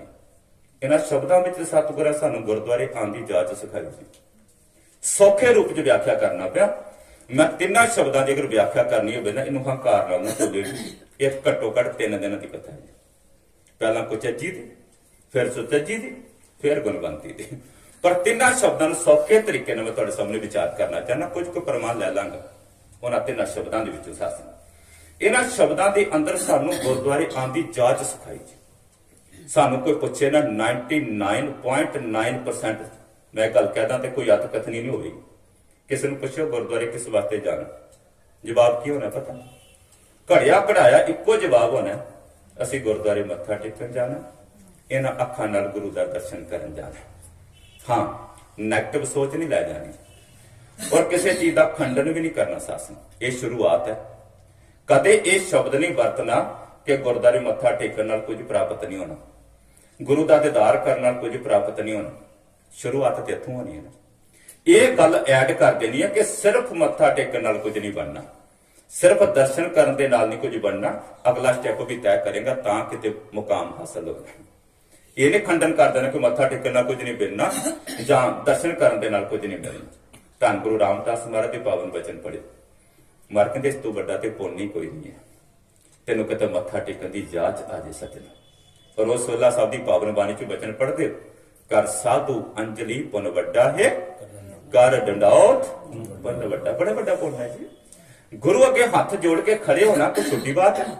ਗੁਰੂ ਅੱਗੇ ਮੱਥਾ ਟੇਕਣਾ ਕੋਈ ਛੋਟੀ ਬਾਤ ਹੈ? ਮਰ ਕਹਿੰਦੇ ਸਾਰੇ ਪੁੰਨਾਂ ਚ ਸਭ ਤੋਂ ਵੱਡਾ ਪੁੰਨ ਹੈ। ਗੁਰੂ ਦਾ ਦੀਦਾਰ ਕਰਨਾ ਮਾੜੀ ਬਾਤ ਹੈ ਕਿ ਬਹੁਤ ਵੱਡਾ ਪੁੰਨ ਹੈ ਜੀ। ਮਰ ਕਹਿੰਦੇ ਆਤਮਿਕ ਜੀਵਨ ਦੀ ਤੇ ਸਮਝ ਉਸ ਦਿਨ ਆਣੀ ਹੈ ਜਿਸ ਦਿਨ ਤੂੰ ਇਹਨਾਂ ਅੱਖਾਂ ਨਾਲ ਗੁਰੂ ਦਾ ਦੀਦਾਰ ਕਰੇਗਾ। ਮਰ ਕਹਿੰਦੇ ਦਰਸ਼ਨ ਦੇਖ ਜੀਵਾਂ ਗੁਰ ਤੇਰਾ, ਪੂਰਨ ਕਰਮ ਹੋਏ ਪ੍ਰਭ ਮੇਰਾ। ਇਹ ਮਾੜੀਆਂ ਬਾਤਾਂ ਨਹੀਂ ਹੈ। ਗੁਰੂ ਨੂੰ ਮੱਥਾ ਵੀ ਟੇਕਣਾ ਤੇ ਗੁਰੂ ਦਾ ਦਰਸ਼ਨ ਵੀ ਕਰਨਾ। ਹਾਂ, ਇਸ ਤੋਂ ਅੱਗੇ ਕੀ ਕਰਨਾ? ਮਰ ਕਹਿੰਦੇ ਸਾਰੀ ਉਮਰ ਕਿਤੇ ਮੱਥਾ ਟੇਕਦੇ ਨਾ ਨਿਕਲ ਜਾਏ, ਸਾਰੀ ਉਮਰ ਕਿਤੇ ਇਹਨਾਂ ਅੱਖਾਂ ਨਾਲ ਗੁਰੂ ਦਾ ਦੀਦਾਰ ਕਰਦੇ ਨਾ ਨਿਕਲ ਜਾਏ। ਜੇ ਕੇਵਲ ਤਾਂ ਕੇਵਲ ਇੱਥੇ ਖੜੇ ਰਹੇ ਤੇ ਫਿਰ ਜੀਵਨ 'ਚ ਪਰਿਵਰਤਨ ਨਹੀਂ ਆਣਾ ਜੀ। ਮੈਂ ਇੱਕ ਗੱਲ ਸਾਰੀਆਂ ਜਗ੍ਹਾ ਤੇ ਰਿਪੀਟ ਕੀਤੀ ਹੈ, ਇੱਥੇ ਵੀ ਕਰ ਲਗਾ ਜੀ, ਕਿਸੇ ਦੇ ਕੰਮ ਆ ਜਾਏਗੀ। ਇੱਕ ਸੱਜਣ ਮੈਨੂੰ ਮਿਲਿਆ ਜੀ, ਕਹਿੰਦਾ ਭਾਈ ਸਾਹਿਬ ਜੀ ਮੈਨੂੰ ਨਹੀਂ ਕਿਤੇ ਖਿਆਲ ਕਿ ਮੈਂ ਪਿਛਲੇ 20-25 ਸਾਲ ਵਿੱਚ ਕਿਤੇ ਗੁਰਦੁਆਰੇ ਜਾਣ 'ਚ ਨਾਗਾ ਪਾਇਆ ਹੋਵੇ। ਧਿਆਨ ਨਾਲ ਸੁਣਿਓ, ਕਈ ਐਸੇ ਲੋਕ ਨੇ ਉਹਨਾਂ ਦਾ ਪੱਕਾ ਨਿਯਮ ਹੈ ਕਿ ਆਪਾਂ ਸਵੇਰੇ ਗੁਰਦੁਆਰੇ ਜਾ ਕੇ ਮੱਥਾ ਟੇਕਣਾ ਹੀ ਟੇਕਣਾ ਜੀ। ਕਹਿੰਦੇ ਮੈਂ ਪਿੱਛੇ ਝਾਤ ਮਾਰ ਕੇ ਦੇਖਣਾ ਕਿ ਮੈਨੂੰ ਕੋਈ ਐਸਾ ਦਿਨ ਨਹੀਂ ਲੱਭਦਾ ਕਿ ਜਦੋਂ ਮੈਂ ਗੁਰਦੁਆਰੇ ਜਾਣ ਤੋਂ ਨਾਗਾ ਪਾਇਆ ਹੋਵੇ। ਤੇ ਮੈਨੂੰ ਇਹ ਵੀ ਪਤਾ ਸੀ ਕਿ ਸ਼ਰਾਬ ਪੀਣ ਤੋਂ ਵੀ ਨਾਗਾ ਨਹੀਂ ਪਾਉਂਦਾ ਪਿਆ। ਮੈਂ ਉਹਨੂੰ ਪੁੱਛਿਆ ਯਕੀਨ ਜਾਣਿਓ ਤੇਰਾ 20 ਸਾਲ ਗੁਰਦੁਆਰੇ ਮੱਥਾ ਟੇਕਣ ਦਾ ਫਾਇਦਾ ਕੀ ਹੋਇਆ ਜੀ? ਫਾਇਦਾ ਹੋਣਾ ਚਾਹੀਦਾ ਸੀ, ਆਊਟਪੁੱਟ ਨਿਕਲਣੀ ਚਾਹੀਦੀ ਸੀ ਨਾ। ਤੂੰ ਲਗਾਤਾਰ 20-25 ਸਾਲ ਗੁਰਦੁਆਰੇ ਮੱਥਾ ਟੇਕਿਆ, ਤੂੰ ਗੁਰਦੁਆਰੇ ਜਾ ਕੇ ਦਰਸ਼ਨ ਵੀ ਕੀਤਾ ਤੇ ਸ਼ਾਮ ਨੂੰ ਕੁਝ ਹੋਰ ਵੀ ਕੀਤਾ ਜੋ ਗੁਰੂ ਨਹੀਂ ਅਲਾਉ ਕਰਦਾ। ਇਹਦਾ ਮਤਲਬ ਤੇਰਾ ਮੱਥਾ ਟੇਕਣਾ ਪ੍ਰਵਾਨ ਨਹੀਂ ਹੋਇਆ, ਤੇਰਾ ਗੁਰੂ ਦਾ ਦਰਸ਼ਨ ਕਰਨਾ ਪ੍ਰਵਾਨ ਨਹੀਂ ਹੋਇਆ। ਇਸ ਨੂੰ ਮੱਥਾ ਟੇਕਣ ਨੂੰ ਫਿਰ ਮੇਰੇ ਸਤਿਗੁਰ ਕਹਿੰਦੇ ਨੇ ਸੀਸ ਨਵਾਇਆ ਕਿਆ ਥੀਆ ਜਾਂ ਹਿਰਦਾ ਕੁਸੁੱਧਾ ਜਾਏ। ਜੇ ਅੰਦਰ ਖੋਟ ਹੈ ਤੇਰਾ ਮੱਥਾ ਟੇਕਣਾ ਵੀ ਕਿਤੇ ਪ੍ਰਵਾਨ ਨਹੀਂ ਹੋਣਾ। ਮੱਥਾ ਟੇਕਣਾ ਤਾਂ ਪ੍ਰਵਾਨ ਹੋਣਾ ਜੇ ਤੂੰ ਮੱਥਾ ਟੇਕ ਕੇ ਕੁਝ ਸਿੱਖੇਗਾ, ਤੇ ਜੇ ਦਰਸ਼ਨ ਕਰਕੇ ਤੇਰੇ ਜੀਵਨ 'ਚ ਕੋਈ ਤਬਦੀਲੀ ਆਏ। ਇੱਕ ਬਚਨ ਤੁਸੀਂ ਧੰਨ ਗੁਰੂ ਨਾਨਕ ਦੇਵ ਪਾਤਸ਼ਾਹ ਦਾ ਪੜ੍ਹਦੇ ਹੋ, ਮੈਂ ਸ਼ਬਦਾਂ ਵੱਲ ਵੀ ਆਣਾ ਸਾਸਨ। ਮੇਰੇ ਸਤਿਗੁਰਾਂ ਨੇ ਉਸ ਸ਼ਬਦ ਦੇ ਅੰਦਰ ਗੁਰਦੁਆਰੇ ਆਉਣ ਦੀ ਜਾਚ ਸਿਖਾਈ, ਕਿਉਂਕਿ ਇਹ ਵੀ ਅਵਸਥਾਵਾਂ ਨੇ ਜੀ। ਕੁਚੱਜੀ ਸੁਚੱਜੀ ਗੁਣਵੰਤੀ ਵਾਰ-ਵਾਰ ਬੇਨਤੀ ਕਰਦਾ ਜਾਣਾ। ਇਹਨਾਂ ਸ਼ਬਦਾਂ ਨੂੰ ਖੋਲਿਆ ਮੇਰੇ ਗੁਰੂ ਨਾਨਕ ਨੇ ਵੀ ਜੀ। ਮਰ ਕਹਿੰਦੇ ਦੇਖ ਭਲਿਆ ਬਾਹਰੋਂ ਤੋਂ ਜਿੰਨਾ ਮਰਜੀ ਸੋਹਣਾ ਬਣ ਜਾ ਜੀ, ਜਿੰਨਾ ਮਰਜੀ ਸੁੰਦਰ ਬਣ ਜਾ, ਬਾਹਰੋਂ ਤੋਂ ਜਿੰਨੇ ਮਰਜੀ ਡਰਾਮੇ ਕਰ ਲੈ, ਪਰ ਦੇਖੀ ਜੇ ਹਿਰਦੇ ਰੂਪੀ ਭਾਂਡਾ ਤੇਰਾ ਸਾਫ਼ ਨਾ ਹੋਇਆ ਤਾਂ ਗੁਰੂ ਨੇ ਪ੍ਰਵਾਨ ਨਹੀਂ ਕਰਨਾ। ਭਾਂਡਾ ਹੱਛਾ ਸੋਏ ਜੋ ਤਿਸ ਭਾਵ ਸੀ, ਭਾਂਡਾ ਅਤ ਮਲੀਨ ਧੋਤਾ ਹੱਛਾ ਨਾ ਹੋਏ ਸੀ। ਭਾਂਡਾ ਅਤ ਦਾ ਮੈਲਾ ਹੋਣਾ, ਮਨ ਪਰ ਯਕੀਨ ਜਾਣਿਓ ਉੱਥੇ ਫਿਰ ਗੁਰਦੁਆਰੇ ਆਣਾ ਪ੍ਰਵਾਨ ਨਹੀਂ ਹੋਣਾ। ਭਾਂਡਾ ਆਤਮ ਮਲੀਨ ਧੋਤਾ ਹੱਛਾ ਨਾ ਹੋਏ ਸੀ। ਬਾਹਰੀ ਤੌਰ ਤੇ ਤੂੰ ਜਿੰਨਾ ਮਰਜ਼ੀ ਇਸ਼ਨਾਨ ਕਰ ਲੈ, ਇਹ ਹਿਰਦੇ ਰੂਪੀ ਭਾਂਡਾ ਪ੍ਰਵਾਨ ਨਹੀਂ, ਇਹ ਸਾਫ਼ ਨਹੀਂ ਹੋਣਾ। ਅੱਗੇ ਮਾਘ ਮਹੀਨਾ ਆਉਣ ਵਾਲਾ ਜੀ। ਹਾਲਾਂਕਿ ਬੜਾ ਐਸੀ ਗੱਲ ਨਹੀਂ, ਸਮਾਜ ਸੁਚੇਤ ਹੋ ਗਿਆ, ਬੜੀ ਜਾਗਰਤੀ ਆ ਗਈ। ਫਿਰ ਵੀ ਅਜੇ ਕੁਝ ਨਗਰਾਂ ਵਿੱਚ ਮਾਘ ਮਹੀਨੇ ਦੌੜਾਂ ਲੱਗ ਜਾਣੀਆਂ ਕਿ ਸ਼ਾਇਦ ਇਸ ਮਹੀਨੇ ਵਿੱਚ ਇਸ਼ਨਾਨ ਕਰਨ ਦੇ ਨਾਲ ਪਤਾ ਨਹੀਂ ਕਿੱਡੀ ਕੁ ਵੱਡੀ ਕਾਮਯਾਬੀ ਮਿਲਣੀ ਹੈ। ਜੇ ਆਪਾਂ ਦੂਸਰਿਆਂ ਨੂੰ ਕਹਿੰਦੇ ਆ ਕਿ 11 ਮਾਸ ਪਾਸ ਕਰ ਰੱਖਿਆ ਏਕੈ ਮਾਈ ਨਿਧਾਨਾ, ਤੇ ਉਹੀ ਬਚਨ ਸਾਡੇ ਤੇ ਵੀ ਲਾਗੂ ਹੁੰਦਾ ਨਾ ਕਿ 11 ਮਹੀਨੇ ਤੋਂ ਤਾਨੀਆਂ ਤਾਨ ਕੇ ਸੁਤਾਰੇ ਤੇ ਮਾਘ ਮਹੀਨੇ ਤੇਰੀਆਂ ਦੌੜਾਂ ਲੱਗ ਜਾਣ। ਤੁਹਾਡੇ ਬਜ਼ੁਰਗ ਕੋਈ ਗੁਰਦ ਕੇ ਠਵਾਲਾ ਚਾਹ ਇਸ਼ਨਾਨ ਕਰ ਲੈ, ਕੀ ਮਿਲੇਗਾ ਨਾ। ਮਾਂ ਕਹਿੰਦੇ ਭਾਂਡਾ ਹੱਛਾ ਸੋਏ ਜੋ ਤਿਸ ਭਾਵ ਸੀ, ਭਾਂਡਾ ਆਤਮਲੀਨ ਧੋਤਾ ਹੱਛਾ ਨਾ ਹੋਏ ਸੀ, ਗੁਰੂ ਦੁਆਰਾ ਹੋਏ ਸੋਝੀ ਪਾਏ ਸੀ, ਇਤ ਦੁਆਰਾ ਧੋਏ ਹੱਛਾ ਹੋਏ ਸੀ। ਹੋਰ ਕੀ ਸਮਝ ਆਣੀ ਹੈ ਜੀ। ਮਾਂ ਕਹਿੰਦੇ ਮੈਲੇ ਹੱਛੇ ਕਾ ਵਿਚਾਰ ਆਪ ਵਰਤਾਏ ਸੀ। ਗੁਰਦੁਆਰੇ ਆ ਕੇ ਸਮਝ ਆਣੀ ਕਿ ਅਸਲ ਵਿੱਚ ਕੀ ਚੰਗਾ ਤੇ ਕੀ ਮਾੜਾ ਜੀ। ਹਾਲਾਂਕਿ ਸ਼ਬਦਾਂ 'ਚ ਮੈਂ ਅੱਗੇ ਬੇਨਤੀ ਕਰਨੀ ਸੀ, ਪਰ ਇੱਥੇ ਗੱਲ ਆ ਗਈ ਸਾਹਮਣੇ। ਅੱਜ ਜਿੰਨੇ ਪੁਆੜੇ ਪਏ ਨੇ ਸਾਸਨ ਗੌਰ ਕਰਿਓ, ਮੀਡੀਆ ਦਾ ਯੁੱਗ ਹੈ ਜੀ। ਜਿੰਨੀ ਨਿੱਕੀ ਨਿੱਕੀ ਗੱਲ ਤੇ ਖਲਾਰ ਪਏ ਨੇ, ਪਤਾ ਕਿਉਂ? ਹਰ ਕੋਈ ਆਪਣੀ ਆਪਣੀ ਸਟੇਟਮੈਂਟ ਦਿੰਦਾ ਪਿਆ ਜੀ। ਹਰ ਕੋਈ ਆਪਣੀ ਆਪਣੀ ਮੱਤ ਦਾ ਪ੍ਰਗਟਾਵਾ ਕਰਦਾ ਪਿਆ। ਗੁਰੂ ਦੀ ਮੱਤ ਦਾ ਤੇ ਪ੍ਰਚਾਰ ਹੋ ਹੀ ਨਹੀਂ ਰਿਹਾ ਜੀ। ਯਕੀਨ ਜਾਣਿਓ ਤਾਂ ਕਰਕੇ ਜ਼ਿਆਦਾ ਖਲਾਰੇ ਪਾਏ। ਸਤਿਗੁਰਾਂ ਦਾ ਬਚਨ ਕਹਿ ਕੇ ਅੱਗੇ ਤੁਰਨਾ ਮੈਨੂੰ ਬਹੁਤ ਲੰਬੀ ਵਿਚਾਰ ਹੈ। ਮਾਰ ਕਹਿੰਦੇ ਮਤ ਕੋ ਜਾਣਾ ਜਾਏ ਅੱਗੇ ਪਾਏ ਸੀ। ਇਹਦੀ ਪਹਿਲੀ ਪੰਕਤੀ ਸੀ। ਮਾਰ ਕਹਿੰਦੇ ਮੈਲੇ ਹੱਛੇ ਕਾ ਵਿਚਾਰ ਆਪ ਵਰਤਾਏ ਸੀ, ਮਤ ਕੋ ਜਾਣਾ ਜਾਏ ਅੱਗੇ ਪਾਏ ਸੀ, ਜਿਹੇ ਕਰਮ ਕਮਾਏ ਤੇਹਾ ਹੋਏ ਸੀ।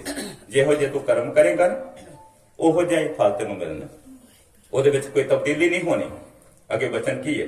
ਜਿਹੇ ਕਰਮ ਕਮਾਏ ਤੇਹਾ ਹੋਏ ਸੀ, ਅੰਮ੍ਰਿਤ ਹਰ ਕਾ ਨਾਮ ਆਪ ਵਰਤਾਏ ਸੀ। ਫਿਰ ਕੀ ਹੋਵੇਗਾ? ਚੱਲਿਆ ਪਤ ਸਿਉ ਜਨਮ ਸਵਾਰ, ਬਾਜਾ ਬਾਏ ਸੀ, ਮਾਨਸ ਕਿਆ ਵਿਚਾਰਾ, ਤੈ ਲੋਕ ਸੁਨਾਏ ਸੀ, ਨਾਨਕ ਆਪ ਨਿਹਾਲ ਸਭ ਕੁਲ ਉਤਾਰ ਸੀ। ਗੁਰਦੁਆਰੇ ਆ ਕੇ ਸਮਝ ਲੱਗਣੀ ਸੀ ਕਿ ਅਸਲ ਵਿੱਚ ਜੀਵਨ ਨੂੰ ਕਿਵੇਂ ਕਮਾਇਆ ਜਾਣਾ। ਲਓ ਫਿਰ ਉਹਨਾਂ ਤਿੰਨਾਂ ਸ਼ਬਦਾਂ ਦੀ ਆਪਾਂ ਯਾਤਰਾ ਕਰ ਲੈਣੇ ਸਾਸ।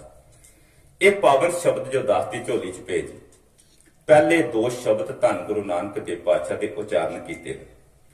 ਪਹਿਲੇ ਦੋ ਸ਼ਬਦਾਂ ਦੀਆਂ ਮੈਂ ਕੋਈ ਤਿੰਨ ਪੰਕਤੀਆਂ ਆਪੀ ਨਾਲ ਸਾਂਝੀਆਂ ਕਰਨੀਆਂ ਤੇ ਲਾਸਟ ਸ਼ਬਦ ਦੀ ਆਪਾਂ ਵਿਚਾਰ ਕਰ ਲਾਂਗੇ, ਕਿਉਂਕਿ ਸਮੇਂ ਨੂੰ ਧਿਆਨ ਵਿੱਚ ਰੱਖਣਾ ਹੈ। ਇਹ ਪਹਿਲਾ ਸ਼ਬਦ ਹੈ ਰਾਗ ਸੂਹੀ ਮਹੱਲਾ ਪਹਿਲਾ ਕੁਚੱਜੀ। ਕੁਚੱਜੀ ਦਾ ਅਰਥ ਕੀ? ਚਲੋ ਇਹ ਪਾਵਨ ਸ਼ਬਦ ਧੰਨ ਗੁਰੂ ਨਾਨਕ ਦੇਵ ਪਾਤਸ਼ਾਹ ਦਾ ਉਚਾਰਨ ਕੀਤਾ ਹੋਇਆ, ਜੋ ਕਿ ਰਾਗ ਸੂਹੀ ਦੇ ਅੰਦਰ ਅਤੇ ਧੰਨ ਧੰਨ ਸਾਹਿਬ ਸ੍ਰੀ ਗੁਰੂ ਗ੍ਰੰਥ ਸਾਹਿਬ ਮਹਾਰਾਜ ਦੇ ਪਾਵਨ ਅੰਗ 762 ਤੋਂ 63 ਤੱਕ ਕੇ ਜਾਂਦੀ ਹੈ ਲੜੀ। ਕੁਚੱਜੀ ਸਰਲੇਖ ਹੇਠ। ਕੁਚੱਜੀ ਦਾ ਭਾਵ ਜਿਹਨੂੰ ਜਿਉਣ ਦਾ ਢੰਗ ਨਹੀਂ, ਜਿਹਨੂੰ ਜਿਉਣ ਦੀ ਜਾਚ ਨਹੀਂ ਹੈ। ਜਦੋਂ ਕੁਚੱਜੀ ਸ਼ਬਦ ਪੜਾਂਗੇ ਨਾ ਸਾਸਨ, ਸੱਚਮੁੱਚ ਸਾਡੀ ਜ਼ੁਬਾਨ ਤੋਂ ਇਹੋ ਬਚਨ ਨਿਕਲਣਾ ਹੈ ਕਿਸੇ ਕੁਚੱਜੀ ਦੀ ਗੱਲ ਕੀਤੀ। ਇਹ ਕੁਚੱਜੀ ਸਾਡੇ ਪਿੰਡਾਂ 'ਚ ਸਾਰੇ ਸ਼ਬਦ ਵਰਤਦੇ ਜਾਂਦੇ ਨੇ। ਕਹਿੰਦੇ ਫਲਾਣੇ ਦੀ ਸ਼ਕਲ ਤੇ ਹੈ, ਪਰ ਸੱਚਮੁੱਚ ਹੈ ਕੁਝ ਅੱਜ ਪੁਨਾਈ ਨਹੀਂ। ਉਹਨੇ ਜਿਉਣ ਦੀ ਜਾਚ ਨਹੀਂ ਹੈ, ਜਿਉਣ ਦਾ ਢੰਗ ਨਹੀਂ ਹੈ, ਉਹਨੂੰ ਕਹਿੰਦੇ ਨੇ ਕੁਚੱਜੀ। ਇਹ ਚੱਜ ਤੋਂ ਸ਼ਬਦ ਬਣੇ। ਚੱਜ ਦਾ ਕਹਿੰਦੇ ਫਲਾਣੇ ਬੰਦੇ ਨੂੰ ਹਰ ਕੰਮ ਕਰਨ ਦਾ ਚੱਜ ਹੈ ਨਾ। ਇਹ ਚੱਜ ਤੋਂ ਕੁਚੱਜੀ ਸ਼ਬਦ ਬਣੇ, ਜਿਹਨੂੰ ਜੀਵਨ ਦਾ ਜਾਚ ਨਹੀਂ, ਜਿਉਣ ਦੀ ਜੀਵਨ ਦਾ ਢੰਗ ਨਹੀਂ। ਇੱਕ ਓੰਕਾਰ ਸਤਿਗੁਰ ਪ੍ਰਸਾਦ। ਜਿਹੜੀ ਗੱਲ ਸ਼ੁਰੂਆਤ 'ਚ ਕਹੀ ਸੀ ਸੁਣਿਓ। ਮਾਰ ਕਹਿੰਦੇ ਮੰਝ ਕੁਚੱਜੀ ਅਮਾਵਨ ਡੋਸੜੇ ਹੋਂ ਕਿਉਂ ਸੋ ਰਾਵਨ ਜਾਉ ਜੀ। ਥੋੜਾ ਵਿਸ਼ਰਾਮ, ਜਲਦੀ ਨਾਲ, ਗਲਤ ਹੋ ਗਿਆ, ਧਿਆਨ ਨਾਲ ਸੁਣੋ। ਮੰਝ ਕੁਚੱਜੀ ਅਮਾਵਨ ਡੋਸੜੇ। ਇੱਥੇ ਮੰਝ ਦਾ ਅਰਥ ਕੀ ਹੈ? ਮੈਂ। ਇੱਥੇ ਦੂਸਰੇ ਦੀ ਗੱਲ ਨਹੀਂ ਹੈ। ਮਾਰ ਕਹਿੰਦੇ ਕਿ ਮੈਂ ਕੁਚੱਜੀ ਆ, ਮੈਨੂੰ ਜਿਉਣ ਦਾ ਢੰਗ ਨਹੀਂ ਆਇਆ। ਸਿੱਖਾ ਕਿਤੇ ਤੂੰ ਗੁਰਦੁਆਰੇ ਜਾ ਕੇ ਇਹ ਗੱਲ ਆਖੇਗਾ? ਅੱਜ ਜਿੰਨੇ ਦੁਬਾਰਾ ਰਿਪੀਟ ਕਰ ਲਗਾ, ਜਿੰਨੀਆਂ ਲੜਾਈਆਂ, ਜਿੰਨੇ ਝਗੜੇ, ਸਾਰੇ ਸਿਆਣਪ ਦੇ ਨੇ। ਜਿਸ ਦਿਨ ਇਸ ਤਰੀਕੇ ਨਾਲ ਗੁਰੂ ਕੋਲ ਆਉਣ ਦੀ ਜਾਚ ਆ ਗਈ ਨਾ ਕਿ ਮਾਲਕਾ ਮੈਂ ਕੁਚੱਜੀ, ਮੈਨੂੰ ਕੋਈ ਜਿਉਣ ਦਾ ਢੰਗ ਹੀ ਨਹੀਂ ਆਇਆ, ਮੇਰੇ ਵਿੱਚ ਇੰਨੇ ਔਗਣ ਹੈ। ਅਮਾਵਨ ਡੋਸਰੇ। ਅਮਾਵਨ ਹੁੰਦਾ ਜਿਹੜੇ ਸਮਾਨ ਆ ਸਕਣ, ਡੋਸਰੇ ਤੋਂ ਭਾਵ ਦੋਸ਼, ਬੁਰਾਈਆਂ, ਔਗਣ। ਮਾਰ ਕਹਿੰਦੇ ਮੈਂ ਕੁਚੱਜੀ, ਮੈਨੂੰ ਜਿਉਣ ਦਾ ਢੰਗ ਨਹੀਂ ਆਇਆ, ਮੇਰੇ ਵਿੱਚ ਇੰਨੇ ਕੁ ਔਗਣ ਹੈ ਜਿਹੜੇ ਮੇਰੇ ਜੀਵਨ 'ਚ ਸਮਾ ਹੀ ਨਹੀਂ ਪਾ ਰਹੇ। ਹਉ ਕਿਉਂ ਸੋ ਰਾਵਨ ਜਾਉ ਜੀਓ। ਮੈਂ ਕਿਵੇਂ ਆਪਣੇ ਪਤੀ ਪਰਮਾਤਮਾ ਨੂੰ ਪ੍ਰਸੰਨ ਕਰਾਂ? ਸ਼ੁਰੂਆਤ 'ਚ ਇਸ਼ਾਰਾ ਕੀਤਾ ਸੀ, ਉਦਾਹਰਨਾਂ ਬੇਸ਼ੱਕ ਵਾਰ ਦੀਆਂ, ਪਰ ਗੱਲ ਆਤਮਿਕ ਜੀਵਨ ਦੀ ਹੈ। ਕਹਿੰਦੇ ਮੇਰੇ ਚ ਇੰਨੇ ਕੁ ਔਗਣ ਹੈ, ਮੈਨੂੰ ਅਜੇ ਤੱਕ ਜਿਉਣ ਦਾ ਢੰਗ ਨਹੀਂ ਆਇਆ, ਜਾਚ ਨਹੀਂ ਆਏ, ਤੇ ਇੰਨੇ ਔਗਣ ਹੈ ਜਿਹੜੇ ਮੇਰੇ ਜੀਵਨ ਚ ਸਮਾ ਨਹੀਂ ਪਾ ਰਹੇ, ਮੈਂ ਕਿਵੇਂ ਉਸ ਪਤੀ ਪਰਮਾਤਮਾ ਨੂੰ ਪ੍ਰਸੰਨ ਕਰਾਂ ਜੀ। ਅਗਲਾ ਵਚਨ ਸੁਣਿਓ। ਮਰ ਕਹਿੰਦੇ ਇੱਕ ਦੋ ਇੱਕ ਚੜ੍ਹਾਉਂਦੀਆਂ, ਕੌਣ ਜਾਣੈ ਮੇਰਾ ਨਾਮ ਜੀ। ਕਹਿੰਦੇ ਮੈਂ ਦੇਖਿਆ ਮਾਲਕ ਦੇ ਦਰਬਾਰ ਵਿੱਚ ਇੱਕ ਤੋਂ ਇੱਕ ਵਧੀਆ ਜੀਵਨ ਵਾਲੇ ਬੈਠੇ ਨੇ ਜੀ। ਕਿੱਥੋਂ ਇਹ ਪੋਜ਼ਿਟਿਵ ਸੋਚ ਮਿਲੇਗੀ ਸਾਸ? ਅਸੀਂ ਤੇ ਕਹਿੰਦੇ ਆ ਅਸੀਂ ਚੰਗੇ ਆ ਬਸ। ਮੈਂ ਕਹਿੰਦਾ ਗੁਰੂ ਕੋਲ ਆਉਣ ਦੀ ਪਹਿਲੀ ਨਿਸ਼ਾਨੀ ਇਹ ਜੇ ਸਾਸਨ, ਧਿਆਨ ਨਾਲ ਸੁਣਿਓ। ਗੁਰੂ ਕੋਲ ਆਉਣ ਦੀ ਪਹਿਲੀ ਨਿਸ਼ਾਨੀ ਬੰਦਾ ਆਪਣੇ ਔਗਣ ਕਬੂਲ ਕਰ ਲੇ ਜੀ। ਇੱਥੇ ਆ ਕੇ ਇੱਕ ਵਾਰ ਸੌਖਾ ਜਿਹਾ ਕੋ ਬਚਨ ਆਖਿਆ ਸੀ ਜੀ, ਕਿੰਨੀ ਕਮਾਲ ਦੀ ਗੱਲ ਹੈ। ਜਿੰਨਾ ਬੰਦਾ ਗੁਰੂ ਤੋਂ ਦੂਰ ਹੁੰਦਾ ਨਾ, ਕਹਿੰਦਾ ਮੈਂ ਚੰਗਾ। ਤੁਸੀਂ ਦੇਖਿਓ ਕਿਤੇ, ਜਿੰਨਾ ਬੰਦਾ ਗੁਰੂ ਤੋਂ ਦੂਰ ਹੁੰਦਾ ਕਹਿੰਦਾ ਮੈਂ ਚੰਗਾ। ਜਿਵੇਂ ਜਿਵੇਂ ਗੁਰੂ ਦੇ ਲਾਗੇ ਆਂਦਾ ਨਾ, ਕਹਿੰਦਾ ਮੇਰੇ ਤੋਂ ਮਾੜਾ ਹੀ ਕੋਈ ਨਹੀਂ। ਕਾਰਨ ਕੀ ਹੈ? ਤੁਸੀਂ ਸਾਰੇ ਬਾਣੀ ਨਾਲ ਜੁੜਿਓ ਜੀ। ਪ੍ਰੋਫੈਸਰ ਸਾਹਿਬ ਸਿੰਘ ਨੇ ਟੀਕਾ ਕੀਤਾ ਗੁਰੂ ਗ੍ਰੰਥ ਸਾਹਿਬ ਮਹਾਰਾਜ ਦਾ। ਅੱਜ ਤਾਂ ਸਾਰੇ ਕੰਮ ਹੀ ਮੁੱਕ ਗਏ ਨੇ, ਮੋਬਾਈਲ ਨੇ ਸਾਰੇ ਕੰਮ ਮੁਕਾਏ ਗਏ ਨੇ। 10 ਭਾਗ ਹੁੰਦੇ ਸੀ ਨਾ, ਘਰ ਬੈਠ ਕੇ ਸ਼ਬਦ ਦੀ ਵਿਚਾਰ ਦੀ ਸ਼ੁਰੂਆਤ ਉੱਥੋਂ ਹੋਈ ਹੈ ਜੀ। ਉਹ 10 ਭਾਗਾਂ ਦਾ ਨਾਮ ਕੀ ਦਰਪਨ ਰੱਖਿਆ ਜੀ। ਇਹ ਬਾਣੀ ਸ਼ੀਸ਼ਾ ਹੈ। ਉਹ ਭਲਿਆ ਗੁਰੂ ਤੋਂ ਦੂਰ ਹੋ ਕੇ ਤੂੰ ਕਹਿ ਸਕਣਾ ਮੈਂ ਚੰਗਾ। ਇੱਕ ਵਾਰੀ ਗੁਰੂ ਦੀ ਬੁੱਕਲ ਵਿੱਚ ਆ ਤਾਂ ਸਹੀ, ਗੁਰੂ ਦੀ ਤਾਬਿਆ ਬੈਠ ਕੇ ਬਾਣੀ ਪੜ੍ਹ, ਤੈਨੂੰ ਪਤਾ ਲੱਗੇ ਜੋ ਕਿੰਨਾ ਕਿ ਚੰਗਾ। ਗੁਰੂ ਨੇ ਤੇਰੀ ਔਕਾਤ ਲਿਆ ਕੇ ਬਾਹਰ ਰੱਖ ਦੇਣੀ ਹੈ। ਜਿਵੇਂ ਜਿਵੇਂ ਗੁਰੂ ਦੇ ਲਾਗੇ ਆਂਦਾ, ਮੇਰੇ ਗੁਰੂ ਨਾਨਕ ਚ ਕਿਹੜਾ ਔਗਣ ਸੀ ਜੀ? ਮੇਰਾ ਗੁਰੂ ਨਾਨਕ ਕਹਿੰਦਾ ਹਮ ਨਹੀਂ ਚੰਗੇ ਬੁਰਾ ਨਹੀਂ ਕੋਈ। ਇਹ ਧਰਮ ਦੀ ਸ਼ੁਰੂਆਤ ਹੈ। ਜਿਸ ਦਿਨ ਮਨੁੱਖ ਨੇ ਆਪਣੇ ਔਗਣ ਵੇਖ ਲੈਣਾ, ਆਪਣੇ ਆਪ ਤੋਂ ਸ਼ੁਰੂਆਤ ਕੀਤੀ, ਉਹ ਜ਼ਰੂਰ ਮੰਜ਼ਿਲ ਤੇ ਪੁੱਜੇਗਾ। ਸਾਸਨ ਇੱਥੇ ਵਸ ਨਹੀਂ ਹੈ, ਕੋਈ ਇੱਕ ਵਚਨ ਥੋੜੇ। ਜਪਜੀ ਸਾਹਿਬ ਦੀਆਂ 4 ਪੌੜੀਆਂ ਨੇ ਕੁਦਰਤ ਦੇ ਸੰਬੰਧ ਵਿੱਚ ਜੀ। 16ਵੀਂ ਪੌੜੀ ਤੋਂ ਲੈ ਕੇ 16, 17, 18, 19 ਚਾਰਾਂ ਪੌੜੀ ਦੀ ਸੰਪੂਰਨਤਾ ਇੱਕੋ ਗੱਲ ਤੇ ਹੈ। ਕੁਦਰਤ ਕਵਨ ਕਹਾਂ ਵਿਚਾਰ, ਗਵਾਰਿਆ ਨਾ ਜਾਬਾਂ ਇੱਕ ਵਾਰ, ਜੋ ਤੁਧ ਭਾਵੈ ਸਾਈ ਭਲੀਕਾਰ ਤੂੰ ਸਦਾ ਸਲਾਮਤ ਨਿਰੰਕਾਰ। ਉਹਨਾਂ 4 ਪੌੜੀਆਂ ਚੋਂ ਇੱਕ ਗੱਲ ਦੱਸਣਾ ਚਾਹੁੰਦਾ। ਦੇਖੋ ਪਹਿਲਾਂ ਪੰਜ ਪ੍ਰਧਾਨ ਵਾਲੀ, ਅਗਲੀ ਪੌੜੀ ਆ ਗਈ ਹੈ ਅਸੰਖ ਜਪ ਵਾਲੀ। ਮਰ ਕਹਿੰਦੇ ਮਾਲਕਾ ਤੇਰਾ ਅੰਤ ਕੀ ਪਾਣਾ, ਤੇਰੀ ਰਚੀ ਹੋਈ ਕੁਦਰਤ ਦੇ ਅੰਤ ਨਹੀਂ ਪਾ ਸਕਦੇ। ਕਿੰਨੇ ਲੋਕ ਜਪ ਤਪ ਕਰਨ ਵਾਲੇ ਬੈਠੇ ਨੇ, ਇਸ਼ਾਰੇ ਕਰ ਰਿਹਾ ਸਰ। ਬੜੇ ਲੋਕ ਨੇ ਜਿਹੜੇ ਧਾਰਮਿਕ ਲੋਕ ਨੇ, ਬੰਦਗੀ ਕਰਨ ਵਾਲੇ ਬੈਠੇ। ਉਸ ਤੋਂ ਅਗਲੀ ਪੌੜੀ ਕਿਹੜੀ ਹੈ? ਅਸੰਖ ਮੂਰਖ ਵਾਲੀ। ਮਾਲਕਾ ਜੇ ਚੰਗੇ ਲੋਕਾਂ ਦੀ ਘਾਟ ਨਹੀਂ ਹੈ ਨਾ, ਤੇ ਤੇਰੀ ਰਚੀ ਹੋਈ ਕੁਦਰਤ ਦੇ ਅੰਦਰ ਮਾੜੇ ਲੋਕਾਂ ਦੀ ਘਾਟ ਵੀ ਨਹੀਂ ਹੈ। ਅਸੰਖ ਮੂਰਖ, ਅੰਧਖੋਰ, ਅਸੰਖ ਚੋਰ, ਹਰਾਮਖੋਰ। ਕਮਾਲ ਕਰ ਦਿੱਤੀ ਇਸ ਪੌੜੀ ਦੀ ਸੰਪੂਰਨਤਾ ਕੀ ਕੀਤੀ ਜੀ। ਸੱਚਮੁੱਚ ਯਕੀਨ ਜਾਣੋ ਸੀਨਾ ਫਟ ਜਾਂਦਾ ਜੇ ਮਾਲਕਾ, ਤੇਰੇ ਅੰਦਰ ਕਿੰਨੀ ਕਿ ਨਿਮਰਤਾ ਸੀ। ਜਦੋਂ ਮਾੜੇ ਲੋਕਾਂ ਦਾ ਜ਼ਿਕਰ ਕੀਤਾ ਤੇ ਇਹ ਨਹੀਂ ਆਖਿਆ ਮੈਂ ਚੰਗਾ, ਉੱਥੇ ਲਿਆ ਕੇ ਪੰਕਤੀ ਚੇਂਜ ਕਰ ਦਿੱਤੀ। ਪਤਾ ਉੱਥੇ ਕੁਦਰਤ ਕਵਨ ਕਹਾਂ ਵਿਚਾਰ ਨਹੀਂ ਆ, ਉੱਥੇ ਕਹਿਤਾ ਨਾਨਕ ਨੀਚ ਕਹਿ ਵਿਚਾਰ। ਆਖਿਆ ਰੱਬਾ ਬੇਸ਼ੱਕ ਮੈਂ ਕੁਝ ਮਾੜੇ ਲੋਕਾਂ ਦੀ ਲਿਸਟ ਤੇਰੇ ਸਾਹਮਣੇ ਰੱਖ ਦਿੱਤੀ ਹੈ, ਪਰ ਮੈਂ ਵੀ ਬਹੁਤਾ ਚੰਗਾ ਨਹੀਂ ਹਾਂ। ਅੱਜ ਕਿਉਂ ਦੁਬਾਰਾ ਬੇਨਤੀ ਕਰਾਂ, ਕਿਸੇ ਪ੍ਰਚਾਰਕ ਦੀ ਗੱਲ ਚੁੱਭਦੀ ਹੈ ਤੇ ਕਿਉਂ ਚੁੱਭਦੀ ਪਤਾ? ਅਸੀਂ ਕਈ ਵਾਰੀ ਆਪਣੇ ਆਪ ਨੂੰ ਉਪਦੇਸ਼ਕ ਸਮਝ ਕੇ ਗੱਲ ਕਰਦੇ ਹਾਂ। ਨਹੀਂ, ਉਪਦੇਸ਼ ਕੇਵਲ ਮੇਰਾ ਗੁਰੂ ਕਰ ਸਕਦਾ ਜੀ। ਅਸੀਂ ਉਪਦੇਸ਼ਕ ਨਹੀਂ ਹਾਂ। ਅਸੀਂ ਭੈਣ ਭਰਾ ਸਾਰੇ ਮਿਲ ਕੇ ਗੁਰੂ ਦੇ ਸ਼ਬਦ ਦੀ ਵਿਚਾਰ ਕਰਨੀ ਹੈ। ਉਪਦੇਸ਼ ਕਰ ਸਕਦਾ ਤੇ ਮੇਰਾ ਗੁਰੂ ਕਰ ਸਕਦਾ। ਅੱਗੇ ਬੜੇ ਬਚਨ ਆਨੇ ਆ ਸਾਸਨ, ਪਰ ਇਸ਼ਾਰਾ ਮਾਤਰ ਕਰਨਾ ਪਿਆ। ਯਕੀਨ ਜਾਣਿਓ ਮੇਰੇ ਸਤਿਗੁਰ ਕਹਿਣ ਲੱਗੇ ਭਲਿਆ ਕਿ ਇਸ ਤਰੀਕੇ ਨਾਲ ਤੈਨੂੰ ਜਾਂਚ ਆ ਜਾਏ। ਬਾਬੇ ਦੇ ਅੰਦਰ ਕਿੰਨੀ ਕੁ ਨਿਮਰਤਾ ਸੀ, ਅੱਗੇ ਚੱਲੇ ਹੋ। ਧੰਨ ਗੁਰੂ ਅਰਜਨ ਦੇਵ ਪਾਤਸ਼ਾਹ ਦਾ ਰੋਜ਼ ਪਾਵਨ ਬਚਨ ਤੁਸੀਂ ਪੜ੍ਹਦੇ। ਗੁਰੂ ਅਰਜਨ ਦੇਵ ਪਾਤਸ਼ਾਹ ਦਾ ਮੁਕਾਬਲਾ ਹੋ ਸਕਦਾ ਹੈ? ਕਿਹੜਾ ਉਹਨਾਂ ਨੇ ਮਾੜਾ ਕਰਮ ਕੀਤਾ ਹੋਵੇਗਾ? ਕਿਆ ਉਹਨਾਂ ਬੰਦਗੀ ਨਹੀਂ ਕੀਤੀ? ਪਰ ਕਿੰਨੀ ਕੁ ਨਿਮਰਤਾ ਸੀ। ਮਰ ਕਹਿੰਦੇ ਜਪ ਤਪ ਸੰਜਮ ਧਰਮ ਨਾ ਕਮਾਇਆ, ਸੇਵਾ ਸਾਧ ਨਾ ਜਾਣਿਆ ਹਰ ਰਾਇਆ, ਕਹੋ ਨਾਨਕ ਹਮ ਨੀਚ ਕਰਮ। ਕਿਹੜੇ ਨੀਚ ਕਰਮ ਕੀਤੇ ਨੇ ਜੀ ਗੁਰੂ ਅਰਜਨ ਦੇਵ ਪਾਤਸ਼ਾਹ? ਅਸਲ ਵਿੱਚ ਸਾਨੂੰ ਅਰਦਾਸ ਕਰਨ ਦੀ ਇਜਾਜ਼ਤ ਸਿਖਾਈ ਸੀ। ਭਲਿਆ ਗੁਰੂ ਕੋਲ ਆ ਕੇ ਕੋਈ ਦਾਵਾ ਨਾ ਪੇਸ਼ ਕਰੀ। ਇੱਥੇ ਨਿਮਾਣਾ ਬਣ ਕੇ ਆਈ ਤਾਂ ਤੇਰੀ ਝੋਲੀ ਭਰੀ ਜਾਣੀ ਹੈ। ਕਹੋ ਨਾਨਕ ਹਮ ਨੀਚ ਕਰਮਾਂ, ਸ਼ਰਨ ਪਰੇ ਕੇ ਰੱਖੋ ਸ਼ਰਮ। ਇੱਥੇ ਬਸ ਨੇ। ਕਬੀਰ ਸਾਹਿਬ ਦੇ ਸ਼ਲੋਕ ਪੜ੍ਹੇ ਜੀ। ਕਬੀਰ ਸਭ ਤੇ ਹਮ ਬੁਰੇ, ਹਮ ਤਜ ਭਲੋ ਸਭ ਕੋਏ, ਜਿਨ ਐਸਾ ਕਰ ਬੁਝਿਆ ਮੀਤ ਹਮਾਰਾ ਸੁਰ। ਅਨੇਕਾਂ ਬਚਨ ਸਾਸਨ ਆਖਿਆ ਇਹ ਸ਼ੁਰੂਆਤ ਹੈ ਧਰਮ ਦੀ। ਇਹ ਕਿਸੇ ਕੁਚੱਜੀ ਦੀ ਗੱਲ ਨਹੀਂ ਸਾਸਨ, ਗੌਰ ਕਰਿਓ। ਇਹ ਤਾਂ ਆਪਣੇ ਆਪ ਦੀ ਹੈ। ਮੈਂ ਕਹਿੰਦਾ ਇੱਕ ਬਹੁਤ ਵੱਡੀ ਕਾਮਯਾਬੀ ਜਦੋਂ ਬੰਦਾ ਆਪਣੇ ਔਗਣ ਕਬੂਲ ਕਰ ਲੈਂਦਾ ਗੁਰੂ ਕੋਲ ਆ ਕੇ। ਇੱਕ ਛੋਟੀ ਗੱਲ ਥੋੜੀ ਹੈ ਜੀ। मैं कहना चलो संगत विच ना बंदा कबूल करे, कला ही कबूल कर ले। एक कला भी औगन कबूल करने को तैयार नहीं है। धन गुरु नानक देव पातशाह आओ शब्द मैं बार बार बेनती करनी पै रही क्योंकि 3 शब्द सी। धन गुरु नानक देव पातशाह कहते 1 2 1 चढ़ांदियां कौन जाने मेरा नाम जीव, निमरता ही है नहीं। कहते उथे तां 1 तो 1 उच्चे जीवन वाले बैठे होने ना, उथे मेरा कौन नाम जानेगा जी, मैनू कौन उथे जानदा। इत्थे तां 1 तो 1 उच्चे जीवन वाले बैठे ने, इत्थे बस नहीं।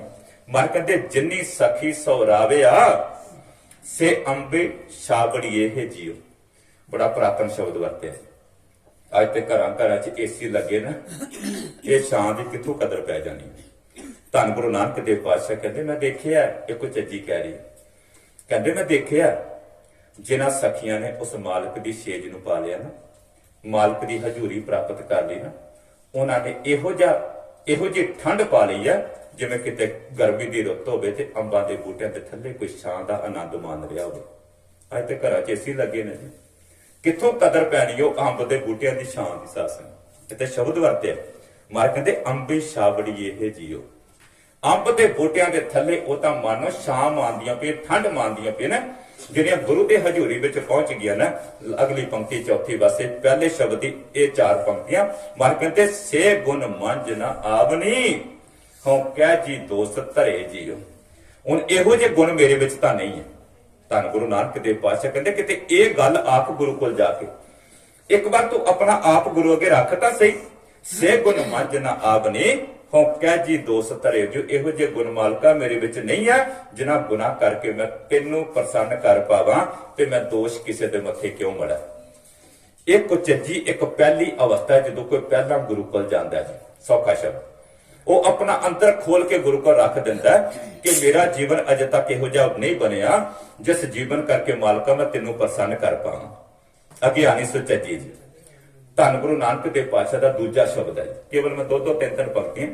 ਧੰਨ ਗੁਰੂ ਨਾਨਕ ਦੇਵ ਪਾਤਸ਼ਾਹ ਕਹਿੰਦੇ ਕਿ ਸੁਚੱਜੀ ਜਿਹੜੀ ਅਵਸਥਾ ਨਾ, ਉਹ ਪਤਾ ਕੀ ਅਵਸਥਾ ਮਰ ਕਹਿੰਦੇ ਸੂਹੀ ਮਹੱਲਾ ਪਹਿਲਾ ਸੁਚੱਜੀ। ਉਹ ਸੁਚੱਜੀ ਕੌਣ? ਦੇਖੋ ਦੁਨੀਆ ਤੇ ਆਪਾਂ ਸਾਡੀ ਨਿਗਾਹ ਬਾਹਰ ਮੁਖੀ ਵੀ ਜਾਂਦੀ ਐ, ਐਸੀ ਗੱਲ ਨਹੀਂ, ਪਰ ਗੁਰੂ ਕੋਲ ਆਂਗੇ ਸਾਨੂੰ ਢੰਗ ਆ ਜਾਣਾ ਸਤਸੰਗ ਜਿਉਣ ਦਾ ਜੀ। ਜੇ ਧਾਰਮਿਕ ਤੌਰ ਤੇ ਚੱਲਣ ਦਾ ਢੰਗ ਆ ਜਾਣਾ ਤੇ ਸਮਾਜਿਕ ਤੌਰ ਤੇ ਵੀ ਸਾਨੂੰ ਜਿਉਣ ਦਾ ਜਾਚ ਆ ਜਾਣੀ, ਢੰਗ ਆ ਜਾਣਾ। ਸੁਚੱਜੀ ਦੀ ਨਿਸ਼ਾਨੀ ਮਰ ਕਹਿੰਦੇ ਜਾਂ ਤੂੰ ਤਾਂ ਮੈਂ ਸਭ ਕੋ ਤੂੰ ਸਾਹਿਬ ਮੇਰੀ ਰਾਸ ਜੀ। ਸੁਚੱਜੀ ਦੀ ਅਵਸਥਾ ਕੀ ਪਤਾ ਕੀ ਕਹਿੰਦੀ? ਕਹਿੰਦੇ ਮਾਲਕਾ ਜੇ ਤੂੰ ਮੇਰੇ ਵੱਲ ਹੈ ਨਾ ਤਾਂ ਮੈਨੂੰ ਕਿਸੇ ਚੀਜ਼ ਦੀ ਮੁਹਤਾਜੀ ਨਹੀਂ, ਮੈਨੂੰ ਕਿਸੇ ਚੀਜ਼ ਦੀ ਹੋਰ ਥੋੜ ਨਹੀਂ ਆ ਸਕਦੀ। ਵੈਸੇ ਪ੍ਰੋਫੈਸਰ ਸਾਹਿਬ ਸਿੰਘ ਨੇ ਇੱਥੇ ਅਰਥ ਕੀਤੇ ਨੇ ਕਿ ਹੇ ਮਾਲਕਾ ਜੇ ਤੂੰ ਮੇਰੇ ਵੱਲ ਹੈ ਤਾਂ ਸਾਰੇ ਲੋਕ ਮੇਰਾ ਆਦਰ ਤੇ ਮਾਣ ਕਰਦੇ ਨੇ, ਪਰ ਐਸਾ ਹੁੰਦਾ ਨਹੀਂ। ਸਾਸੰਗ ਗੌਰ ਕਰਿਓ। ਦੇਖੋ ਆਪਾਂ ਤਾਂ ਹੀ ਬੇਨਤੀ ਕੀਤੇ, ਸਾਰੇ ਅਰਥਾਂ ਤੇ ਦਾਅਵੇ ਨਹੀਂ ਕੀਤੇ ਜਾ ਸਕਦੇ। ਅਸਲ ਵਿੱਚ ਇੱਥੇ ਗੁਰੂ ਨਾਨਕ ਪਾਤਸ਼ਾਹ ਕਹਿੰਦੇ ਜਾਂ ਤੂੰ ਤਾਂ ਮੈਂ ਸਭ ਕੋ, ਇਹ ਮਾਲਕਾ ਜੇ ਤੂੰ ਮੇਰੇ ਵੱਲ ਹੈ ਤਾਂ ਵੱਡੀ ਤੋਂ ਵੱਡੀ ਪਰੇਸ਼ਾਨੀ ਵੀ ਮੈਨੂੰ ਹਰਾ ਨਹੀਂ ਸਕਦੀ। ਗੌਰ ਕਰਿਓ, ਜੇ ਤੂੰ ਮੇਰੇ ਵੱਲ ਹੈ ਤਾਂ ਤਵੀ ਵੀ ਮੇਰਾ ਕੁਝ ਨਹੀਂ ਵਿਗਾੜ ਸਕਦੀ। ਜੇ ਤੂੰ ਮੇਰੇ ਵੱਲ ਹੈ ਚਾਂਦਨੀ ਚੌਕ ਵੀ ਮੇਰਾ ਕੁਝ ਨਹੀਂ ਵਿਗਾੜ ਸਕਦੀ। ਜੇ ਤੂੰ ਮੇਰੇ ਵੱਲ ਹੈ ਚਮਕੌਰ ਦੀ ਗੜੀ ਸਰਹੰਦ ਦੀਆਂ ਨੀਹਾਂ ਵੀ ਮੇਰਾ ਕੁਝ ਨਹੀਂ ਵਿਗਾੜ ਸਕਦੀਆਂ। ਹੋਰ ਅੱਗੇ ਬੇਨਤੀ ਕਰਾਂ, ਇਹ ਮਾਲਕਾ ਜੇ ਤੂੰ ਮੇਰੇ ਨਾਲ ਹੈ ਨਾ, ਸੰਸਾਰ ਤੇ ਬੇਸ਼ੱਕ ਫੈਸ਼ਨ ਪ੍ਰਸਤੀ ਦਾ ਬੜਾ ਜ਼ੋਰ ਚੱਲਦਾ ਪਿਆ ਜੀ। ਮਾਲਕਾ ਜੇ ਤੂੰ ਮੇਰੇ ਨਾਲ ਹੈ ਨਾ ਤੇ ਤੂੰ ਹੀ ਮੇਰਾ ਫੈਸ਼ਨ ਹੈ, ਤੂੰ ਹੀ ਮੇਰਾ ਸ਼ਿੰਗਾਰ ਹੈ। ਬਸ ਗੁਰੂ ਕਿਰਪਾ ਕਰੇ ਜਿਹੋ ਜਿਹੀਆਂ ਹਵਾਵਾਂ ਚੱਲਦੀਆਂ ਪਈਆਂ ਨਾ, ਕੀ ਕਰੀਏ ਸਾਧ ਸੰਗਤ, ਬੜਾ ਦੁਖੀ ਹਿਰਦਾ ਦੁਖੀ ਹੁੰਦਾ ਜੇ ਸਾਧ ਸੰਗਤ। ਅੱਜ ਹਾਲਤ ਪਤਾ ਕੀ ਬਣ ਗਈ ਹੈ, ਅੱਜ ਕੋਈ ਖੁੱਲ ਕੇ ਗੱਲ ਨਹੀਂ ਕਰ ਪਾ ਰਿਹਾ। ਮੇਰੇ ਸਤਿਗੁਰਾਂ ਸਾਰੀਆਂ ਗੱਲਾਂ ਦੱਸੀਆਂ ਨੇ ਕਿ ਤੂੰ ਕੀ ਖਾਣਾ, ਇਹ ਨਹੀਂ ਆਖਿਆ ਕਿ ਤੂੰ ਖਾ ਨਾ, ਆਖਿਆ ਕੀ ਖਾਣਾ ਤੇ ਕੀ ਨਹੀਂ ਖਾਣਾ ਦੱਸਿਆ ਸਤਿਗੁਰਾਂ ਨੇ। ਬਾਬਾ ਹੋਰ ਕਰਨ ਖੁਸ਼ੀ ਖੁਆਰਨ, ਕੀ ਪਾਣਾ ਤੇ ਕੀ ਨਹੀਂ ਪਾਣਾ ਸਭ ਕੁਝ ਦੱਸਿਆ ਜੀ। ਕੀ ਦੇਖਣਾ ਕੀ ਨਹੀਂ ਦੇਖਣਾ, ਇਹੀ ਤੇ ਗੁਰੂ ਕੋਲ ਆ ਕੇ ਜਾਚ ਆਣੀ। ਸਾਧ ਸੰਗਤ ਅਸੀਂ ਕਿਹੋ ਜਿਹਾ ਜੀਵਨ ਜਿਉਣਾ, ਕੱਪੜੇ ਪਾਣੇ ਨੇ। ਸਾਧ ਸੰਗਤ ਗੌਰ ਕਰਿਓ, ਕੱਪੜਿਆਂ ਦੀ ਨੁਮਾਇਸ਼ ਨਹੀਂ ਲਾਣੀ ਕਿਤੇ। ਸਮਾਂ ਸੀ ਸਾਧ ਸੰਗਤ ਗੌਰ ਕਰਿਓ, ਲੋਕ ਕੱਪੜੇ ਪਾਉਂਦੇ ਸਨ ਤਨ ਢੱਕਣ ਵਾਸਤੇ ਜੀ, ਤਨ ਢੱਕਣ ਵਾਸਤੇ ਪਾਉਂਦੇ ਸੀ। ਅੱਜ ਕੱਪੜੇ ਕਿਸ ਵਾਸਤੇ ਪਾਉਂਦੇ ਨੇ? ਤਨ ਦੀ ਨੁਮਾਇਸ਼ ਲਾਉਣ ਵਾਸਤੇ। ਸਾਧ ਸੰਗਤ ਗੁਰੂ ਨੇ ਜਿਹੜਾ ਬਾਣਾ ਦਿੱਤਾ ਅਸੀਂ ਇਹਦੀ ਕਦਰ ਭੁੱਲਦੇ ਜਾ ਰਹੇ ਹਾਂ। ਸਾਧ ਸੰਗਤ ਭੁੱਲਦੇ ਜਾ ਰਹੇ। ਹੱਥ ਜੋੜ ਕੇ ਬੇਨਤੀ ਜੇ ਸਤਿਗੁਰਾਂ ਨੇ ਇਹੋ ਜਿਹਾ ਸਾਦਾ ਸਾਨੂੰ ਬਾਣਾ ਦਿੱਤਾ ਤਾਂ ਕਿ ਕਿਤੇ ਤੋਂ ਕੰਪੀਟੀਸ਼ਨ ਦੀ ਦੌੜ ਵਿੱਚ ਨਾ ਪੈ ਜਾਏ। ਕਿਤੇ ਸਮਾਂ ਸੀ ਕੱਪੜਾ ਚਾਹੀਦਾ ਸੀ ਤਨ ਢੱਕਣ ਵਾਸਤੇ, ਕੱਪੜਾ ਨਹੀਂ ਸੀ ਮਿਲਦਾ। ਅੱਜ ਗਾਰਡਨ ਬਾਰੀ ਖੋਲਦੇ ਹਾਂ, ਪਤਾ ਨਹੀਂ ਲੱਗਦਾ ਕਿਹੜਾ ਪਾਈਏ ਤੇ ਕਿਹੜਾ ਨਾ ਪਾਈਏ। ਇਹੋ ਜਿਹੀ ਹਾਲਤ ਹੋ ਗਈ ਹੈ ਜੀ। ਕਪੜਾ ਪਾਉਣਾ ਸੀ ਤਨ ਢੱਕਣ ਵਾਸਤੇ, ਗੌਰ ਕਰਿਓ, ਕਪੜਾ ਇਹ ਨਹੀਂ ਸੀ ਪਾਣਾ ਕਿ ਤਨ ਦੀ ਨਮਾਇਸ਼ ਲਾਈ ਤੇ। ਮੇਰੇ ਸਤਿਗੁਰਾਂ ਬਚਨ ਜੀ, ਅਸੀਂ ਆਪਣੀ ਆਪਣੀ ਰਾਏ ਦੱਸਣੀ ਹੈ ਨਾ। ਮਰ ਕਹਿੰਦੇ ਬਾਬਾ ਹੋਰ ਪੈਨਨ ਖੁਸ਼ੀ ਖੁਆਰ, ਜਿਤ ਪੈਦੇ ਤਨ ਪੀੜੀਐ ਮਨ ਵਿੱਚ ਚਲੇ ਵਿਕਾਰ। ਕਿਆ ਗੁਰੂ ਦੀ ਵਿਚਾਰ ਝੂਠੀ ਹੋ ਸਕਦੀ ਹੈ? ਥੋੜਾ ਜਿਹਾ ਗੌਰ ਨਾਲ ਆਪਾਂ ਪਾਵਨ ਸ਼ਬਦਾਂ ਨੂੰ ਸਮਝੀਏ। ਅਸੀਂ ਗੁਰੂ ਦੀ ਮੱਤ ਲੈ ਕੇ ਚੱਲਣਾ, ਆਪਣੀ ਮੱਤ ਦਾ ਪ੍ਰਗਟਾਵਾ ਨਹੀਂ ਕਰਨਾ ਜੀ। ਅਸੀਂ ਗੁਰੂ ਦੀ ਮੱਤ ਲੈ ਕੇ ਚੱਲਣਾ। ਮੇਰੇ ਸਤਿਗੁਰ ਕਹਿੰਦੇ ਸੁਚੱਜੀ ਦੀ ਅਵਸਥਾ ਕਿੱਥੇ ਪੁੱਜ ਜਾਂਦੀ ਹੈ? ਮਰ ਕਹਿੰਦੇ ਉਹ ਕਹਿੰਦੀ ਜਾਂ ਤੂੰ ਤਾਂ ਮੈਂ ਸਭ ਕੋ ਤੂੰ ਸਾਹਿਬ ਮੇਰੀ ਰਾਸ ਜੀ। ਮਾਲਕਾ ਜੇ ਤੂੰ ਮੇਰੇ ਵੱਲ ਹੈ ਨਾ ਤਾਂ ਮੈਨੂੰ ਕਿਸੇ ਚੀਜ਼ ਦੀ ਕਮੀ ਨਹੀਂ ਹੈ। ਜੇ ਤੂੰ ਮੇਰੇ ਵੱਲ ਹੈ ਮੈਨੂੰ ਕੋਈ ਦੁਨੀਆ ਦੀ ਵੱਡੀ ਤੋਂ ਵੱਡੀ ਪਰੇਸ਼ਾਨੀ ਹਰਾ ਨਹੀਂ ਸਕਦੀ। ਕਿਉਂ? ਕਿਉਂਕਿ ਤੂੰ ਸਾਹਿਬ ਮੇਰੀ ਰਾਸ ਜਿਓ, ਤੂੰ ਹੀ ਮੇਰਾ ਮਾਲਕ ਹੈ ਤੇ ਤੂੰ ਹੀ ਮੇਰੇ ਜੀਵਨ ਦੀ ਰਾਸ ਪੂੰਜੀ ਹੈ। ਮੈਨੂੰ ਕਿਸ ਗੱਲ ਦੀ ਚਿੰਤਾ ਹੈ? ਮਰ ਕਹਿੰਦੇ ਤੁਧ ਅੰਤਰ ਹੋਂ ਸੁਖ ਵਸਾਂ, ਤੂੰ ਅੰਤਰ ਸਾਵਾਸ ਜਿਓ। ਜੇ ਤੂੰ ਮੇਰੇ ਹਿਰਦੇ ਵਿੱਚ ਹੈ ਨਾ ਤੇ ਅਸਲ ਵਿੱਚ ਮੈਂ ਸੁਖੀ ਹਾਂ। ਜੇ ਤੂੰ ਮੇਰੇ ਹਿਰਦੇ ਵਿੱਚ ਨਹੀਂ ਤੇ ਮੈਂ ਕਦੇ ਜੀਵਨ 'ਚ ਸੁੱਖ ਨਹੀਂ ਪਾ ਸਕਦੀ। ਬੜਾ ਪਿਆਰਾ ਇੱਕ ਵਚਨ ਆਉਂਦਾ ਜੀ। ਮਰ ਕਹਿੰਦੇ ਦੁੱਖ ਤਦੇ ਜਦ ਵਿਸਰੈ, ਸੁੱਖ ਪ੍ਰਭ ਚਿਤੇ ਆਏ। ਮਾਲਕਾ ਦੁੱਖ ਉਦੋਂ ਆ ਕੇ ਘੇਰਾ ਪਾਉਂਦੇ ਨੇ ਜਦੋਂ ਤੂੰ ਵਿਸਰ ਜਾਣਾ ਜੀ। ਲੇਕਿਨ ਜਦੋਂ ਤੂੰ ਚੇਤੇ ਆ ਜਾਣਾ, ਦੁਨੀਆ ਦੇ ਸਾਰੇ ਸੁੱਖ ਮੇਰੀ ਝੋਲੀ 'ਚ ਆ ਜਾਂਦੇ ਨੇ। ਮਰ ਕਹਿੰਦੇ ਤੁਧ ਅੰਤਰ ਹੋਂ ਸੁਖ ਵਸਾਂ, ਤੂੰ ਅੰਤਰ ਸਾਵਾਸ ਜੀਓ। ਮਾਲਕਾ ਜੇ ਤੂੰ ਮੇਰੇ ਅੰਦਰ ਹਿਰਦੇ 'ਚ ਪ੍ਰਗਟ ਹੋ ਜਾਣਾ, ਸਾਰੇ ਲੋਕ ਮੈਨੂੰ ਸ਼ਾਬਾਸ਼ ਕਹਿੰਦੇ ਨੇ, ਸਾਰੇ ਲੋਕ ਮੇਰੀ ਵਡਿਆਈ ਕਰਦੇ ਨੇ। ਤਾਂ ਹੀ ਤੇ ਗੁਰੂ ਪਾਤਸ਼ਾਹ ਨੇ ਆਖਿਆ ਸੱਚੇ ਮਾਰਗ ਚਲਦਿਆਂ ਉਸਤਤ ਕਰੇ ਜਹਾਨ ਜੀ। ਇਹ ਸੱਚੇ ਮਾਰਗ ਤੇ ਚਲਦਿਆਂ ਦੁਨੀਆ ਸੋਭਾ ਕਰਦੀ ਆ। ਮਰ ਕਹਿੰਦੇ ਫਿਰ ਸੁਚੱਜੀ ਦੀ ਨਿਸ਼ਾਨੀ ਇੱਕ ਪੰਕਤੀ ਅਗਲੀ ਲੈ ਲਗਾ। ਮਰ ਕਹਿੰਦੇ ਭਾਣਾ ਤਖਤ ਵਡਾਈਆਂ, ਭਾਣਾ ਭੀਖ ਉਦਾਸ ਜੀ। ਉਹਨੂੰ ਸਮਝ ਆ ਜਾਂਦੀ ਹੈ ਕਿ ਅਗਰ ਕੋਈ ਤਖਤ ਤੇ ਬੈਠ ਕੇ ਵਡਿਆਈ ਪਾ ਰਿਹਾ ਨਾ, ਮਾਨ ਸਨਮਾਨ ਪਾ ਰਿਹਾ, ਤੇ ਸਭ ਕੁਝ ਉਹਦੀ ਰਜ਼ਾ ਵਿੱਚ ਹੀ ਹੈ, ਉਹਦੇ ਭਾਣੇ ਵਿੱਚ ਹੀ ਹੈ। ਉਹਨੂੰ ਸਮਝ ਆ ਜਾਂਦੀ ਜੇ ਕੋਈ ਦਰ ਦਰ ਤੇ ਭਿੱਖਿਆ ਮੰਗਦਾ ਪਿਆ, ਇਹ ਵੀ ਤਾਂ ਉਹਦੀ ਰਜ਼ਾ ਵਿੱਚ ਹੀ ਹੋ ਰਿਹਾ। ਇਹ ਸੁਚੱਜੀ ਦੀ ਨਿਸ਼ਾਨੀ ਹੈ। ਅੱਗੇ ਜਿੰਨੀਆਂ ਪੰਕਤੀਆਂ ਨੇ ਉਹ ਭਾਣੇ ਦੇ ਰਿਲੇਟਡ। ਤੇ ਮੈਂ ਆਂਦਾ ਸੋਚ ਰਿਹਾ ਸੀ ਸਾਸਨ, ਕਿਉਂਕਿ ਲਾਈਨ ਹੀ ਇਹ ਮੈਂ ਦੁਬਾਰਾ ਬੇਨਤੀ ਕਰਦੇ ਹਾਂ। ਸਤਿਗੁਰਾਂ ਨੇ ਜੋ ਸਿੱਖ ਦੀ ਮੰਜ਼ਿਲ ਮਿੱਥੀ ਹੈ ਨਾ, ਗੌਰ ਕਰਿਓ, ਉਹ ਇਹੀ ਹੋਵੇ। ਸ਼ੁਰੂਆਤ ਕਿੱਥੋਂ ਹੁੰਦੀ ਹੈ? ਮਰ ਕਹਿੰਦੇ ਤੂੰ ਰੱਬ ਨੂੰ ਪਾਣਾ ਚਾਹਨਾ, ਪਰ ਰੱਬ ਕਿਉਂ ਨਹੀਂ ਤੈਨੂੰ ਮਿਲਦਾ ਪਿਆ? ਤੇਰੇ ਅੰਦਰ ਇੱਕ ਝੂਠ ਦੀ ਦੀਵਾਰ ਹੈ ਨਾ। ਪੜ੍ਹਦੇ ਹੋ ਜਪਜੀ ਸਾਹਿਬ ਦੀ ਪਾਵਨ ਬਾਣੀ ਦੇ ਅੰਦਰ, ਪਰ ਉਹ ਕਿਵੇਂ ਪਰੇ ਹਟੇਗੀ? ਕਹਿੰਦੇ ਕਿਉਂ ਸਚਿਆਰਾ ਹੋਈ ਹੈ ਕਿ ਕੂੜਾ ਟੁੱਟਾ ਬਾਤ। ਜਵਾਬ ਕੀ ਹੈ? ਹੁਕਮ ਰਜਾਈ ਚੱਲਣਾ, ਨਾਨਕ ਲਿਖਿਆ ਨਾਲ ਭਾਣੇ ਤਖਤ ਵਡਾਈਆਂ। ਸਤਿਗੁਰਾਂ ਸਿੱਖ ਦੀ ਜਿਹੜੀ ਮੰਜ਼ਿਲ ਮਿੱਥੀ ਨਾ, ਉਹ ਇਹੋ ਮੱਥੀ ਹੈ ਕਿ ਤੈਨੂੰ ਗੁਰੂ ਦੇ ਭਾਣੇ ਵਿੱਚ ਰਹਿਣ ਦੀ ਜਾਂਚ ਆ ਜਾਏ ਜੀ। ਇਹ ਨਹੀਂ। ਧੰਨ ਗੁਰੂ ਅੰਗਦ ਦੇਵ ਪਾਤਸ਼ਾਹ ਕੀ ਕਹਿੰਦੇ? ਕਹਿੰਦੇ ਤੂੰ ਭਾਣਾ ਕੀ ਮੰਨਣਾ ਭਲਿਆ, ਘਰ ਵਿੱਚ ਚੰਗਾ ਹੋ ਗਿਆ ਨਾ, ਕਿਤੇ ਖੁਸ਼ੀਆਂ ਆ ਗਈਆਂ। ਕਹਿੰਦਾ ਬਾਬਾ ਤੁਸੀਂ ਦੇਖਿਓ ਕਿਤੇ ਖੁਸ਼ੀ ਦਾ ਅਖੰਡ ਪਾਠ ਹੁੰਦਾ ਨਾ ਜੀ, ਸਪੈਸ਼ਲ ਤੌਰ ਤੇ ਭਾਈ ਸਾਹਿਬ ਨੂੰ ਆਖਿਆ ਜਾਂਦਾ ਸ਼ਬਦ ਪੜਿਓ, ਲੱਖ ਖੁਸ਼ੀਆਂ ਪਾਤਸ਼ਾਹੀਆਂ। ਅੱਗੇ ਪਿੱਛੇ ਨਹੀਂ ਚੇਤੇ ਆਉਂਦਾ। ਬੜੀਆਂ ਖੁਸ਼ੀਆਂ ਬਾਬੇ ਨੇ ਦਿੱਤੀਆਂ ਜੀ। ਤੇ ਜਿੱਦਣ ਕੁਝ ਮਾੜਾ ਹੋ ਗਿਆ ਤੇ ਕਹਿੰਦੇ ਕੀ ਦਿੱਤਾ ਬਾਬੇ ਨੇ ਮੈਨੂੰ? ਆਖਿਆ ਇਹ ਸੁਚੱਜੀ ਦੀ ਨਿਸ਼ਾਨੀ ਨਹੀਂ ਹੈ। ਗੌਰ ਕਰਿਓ, ਧੰਨ ਗੁਰੂ ਅੰਗਦ ਦੇਵ ਪਾਤਸ਼ਾਹ ਦੇ ਪਾਵਨ 2 ਸ਼ਲੋਕ ਪੜ੍ਹਦੇ ਨੇ। ਮਰ ਕਹਿੰਦੇ ਚੰਗਾ ਚੰਗਾ ਕਰ ਮੰਨੈ, ਮੰਦੇ ਮੰਦਾ ਹੋਏ, ਆਸ਼ਿਕ ਇਹ ਨਾ ਆਖੀਐ ਜੇ ਲੇਖਾ ਵਰਤਾ ਸੋ। ਇਹਨੂੰ ਆਸ਼ਿਕ ਕਿਵੇਂ ਮੰਨੀ? ਜਿਹੜੇ ਗੁਰੂ ਨਾਲ ਲੇਖਾ ਜੋਖਾ ਕਰਦੇ। ਮੇਰੀ ਹੱਡ ਬੀਤੀ, ਮੈਂ ਕੁਝ ਗੱਲਾਂ ਰਿਪੀਟ ਕਰਨਾ ਪਿਆ। ਇੱਕ ਖੁਸ਼ੀ ਦੇ ਦੀਵਾਨ ਤੇ ਕਥਾ ਕਰਨ ਗਿਆ ਜੀ। ਪਹਿਲਾਂ ਰਾਗੀ ਸਿੰਘਾਂ ਨੇ ਕੀਰਤਨ ਕੀਤਾ, ਬਾਅਦ ਚ ਦਾਸ ਨੇ ਕਥਾ ਕੀਤੀ। ਸਮਾਪਤੀ ਹੋਈ ਤਾਂ ਬਾਹਰ ਇੱਕ ਬਜ਼ੁਰਗ ਮਾਈ ਬੈਠੀ ਸੀ, ਮੈਂ ਜਾ ਕੇ ਮਿਲਿਆ। ਮੈਂ ਕਿਹਾ ਮਾਈ ਮੁਬਾਰਕ ਤੁਹਾਨੂੰ, ਬੜਾ ਸੋਹਣਾ ਪ੍ਰੋਗਰਾਮ ਰਿਹਾ। ਕਹਿੰਦੀ ਸਵਾਹ ਸੋਹਣਾ ਪ੍ਰੋਗਰਾਮ ਰਿਹਾ। ਮੈਂ ਕੀ ਹੋ ਗਿਆ, ਬੜੀ ਤਪੀ ਹੈ? ਕਹਿੰਦੀ ਭਾਈ ਸਾਹਿਬ ਜੀ ਰਾਗੀ ਸਿੰਘਾਂ ਨੇ ਉਹ ਸ਼ਬਦ ਤੇ ਪੜਿਆ ਨਹੀਂ, ਲੱਖ ਖੁਸ਼ੀਆਂ ਪਾਤਸ਼ਾਹ। ਮੈਂ ਕਿਹਾ ਸ਼ਾਬਾਸ਼ ਤੇਰੇ, ਤੇਰੀ ਸੁਰ ਤੇ ਟਿਕੀ ਲੱਖ ਖੁਸ਼ੀਆਂ ਤੇ ਆ ਬਸ। ਗੌਰ ਕਰਿਓ, ਪੜਿਆ ਨਹੀਂ ਸ਼ਬਦ ਵਿੱਚ ਕਿ ਰਹਾਉ ਦਾ ਭੰਗ ਕੀ ਹੈ। ਨਹੀਂ, ਸਾਡੀ ਸੁਰਤੀ ਉੱਥੇ ਹੈ। ਮੇਰਾ ਗੁਰੂ ਪਾਤਸ਼ਾਹ ਦਾ ਇੱਕ ਪਾਵਨ ਬਚਨ ਪੜ੍ਹੇ। ਮਰ ਕਹਿੰਦੇ ਨਿਤ ਨਿਤ ਖੁਸ਼ੀਆਂ ਮਨ ਕਰੇ, ਨਿਤ ਨਿਤ ਮੰਗੇ ਸੁਖ ਜੀਓ, ਕਰਤਾ ਚਿਤਨਾ ਆਵੇ, ਫਿਰ ਲੱਗੇ ਦੁੱਖ ਜੀਓ, ਸੁਖ ਦੁਖ ਦਾਤਾ ਮਨ ਵਸੈ, ਤਿਤ ਤਨ ਕੈਸੀ ਭੁੱਖ ਜੀਓ। ਕਿਤੇ ਪੜ੍ਹ ਕੇ ਤਾਂ ਦੇਖੀ ਬਾਣੀ ਸਾਸਨ। ਅਸੀਂ ਐਵੇਂ ਕਈ ਵਾਰੀ ਅੱਗੇ ਪਿੱਛੇ ਦੀਆਂ ਗੱਲਾਂ ਮਾਰ ਕੇ ਚਲੇ ਜਾਂਦੇ, ਬਾਣੀ ਦੇ ਦਰਸ਼ਨ ਹੀ ਕਦੇ ਕੀਤੇ ਸਾਸਨ। ਜਿੰਨਾ ਬਾਣੀ ਨੂੰ ਵਿਚਾਰਾਂਗੇ ਉਨੀ ਕਲੇਜੇ ਨੂੰ ਠੰਡ ਪੈਣੀ, ਉਨੀ ਅੰਦਰ ਸ਼ਾਂਤੀ ਆਣੀ ਸਾਸਨ। ਮੇਰੇ ਸਤਿਗੁਰ ਕਹਿਣ ਲੱਗੇ ਤੂੰ ਗੁਰੂ ਨਾਲ ਵੀ ਲੇਖਾ ਜੋਖਾ ਕਰਨਾ। ਅਗਲਾ ਜਵਾਬ ਕੀ ਹੈ? ਮਰ ਕਹਿੰਦੇ ਸਲਾਮ ਜਵਾਬ ਦੋਵੇਂ ਕਰੇ। ਅਗਲਾ ਸ਼ਲੋਕ ਹੈ, ਆ ਕੇ ਗੁਰੂ ਨੂੰ ਤੂੰ ਮੱਥਾ ਵੀ ਟੇਕਣਾ ਤੇ ਗੁਰੂ ਨੂੰ ਜਵਾਬ ਵੀ ਦੇਣਾ। ਗੁਰੂ ਦੀ ਗੱਲ ਵੀ ਨਹੀਂ ਮੰਨਦਾ, ਤੂੰ ਸੁਚੱਜੀ ਕਿਵੇਂ ਬਣ ਸਕਣੀ ਜੀ ਵਿਸਤਰੀਏ। ਮਹਾਰਾਜ ਕਹਿੰਦੇ ਸਲਾਮ ਜਵਾਬ ਦੋਵੇਂ ਕਰੇ, ਮੁੱਢੋਂ ਕੁੱਥਾ ਜਾਏ, ਨਾਨਕ ਦੋਵੇਂ ਕੂੜੀਆਂ ਥਾਏ ਨਾ ਕਾਈ ਪਏ। ਇਹ ਤੇਰੀਆਂ ਦੋਵੇਂ ਅਵਸਥਾਵਾਂ ਝੂਠੀਆਂ ਨੇ, ਤੇਰਾ ਮੱਥਾ ਟੇਕਣਾ ਵੀ ਝੂਠਾ ਤੇ ਤੇਰਾ ਜਵਾਬ ਦੇਣਾ ਵੀ ਝੂਠਾ। ਪੜਿਓ ਗੁਰੂ ਅਮਰਦਾਸ ਮਹਾਰਾਜ ਨੇ ਸਿੱਖ ਦੀ ਡੈਫੀਨੇਸ਼ਨ ਹੀ ਇਹ ਰੱਖੀ ਜੀ, ਭਾਣਾ ਤਖਤ ਵਡਾਈਆਂ। ਮਹਾਰਾਜ ਕਹਿੰਦੇ ਸੋ ਸਿੱਖ ਸਖਾ ਬੰਦਪ ਹੈ ਭਾਈ, ਜੇ ਗੁਰ ਕੇ ਭਾਣੇ ਵਿੱਚ ਆਵੈ, ਆਪਣੇ ਭਾਣੇ ਜੋ ਚੱਲਾ ਭਾਈ, ਵਿਚੜ ਝੋਟਾ ਖਾਵੈ, ਭਾਣੇ ਤਖਤ ਵਡਾਈਆਂ ਸਾਸ।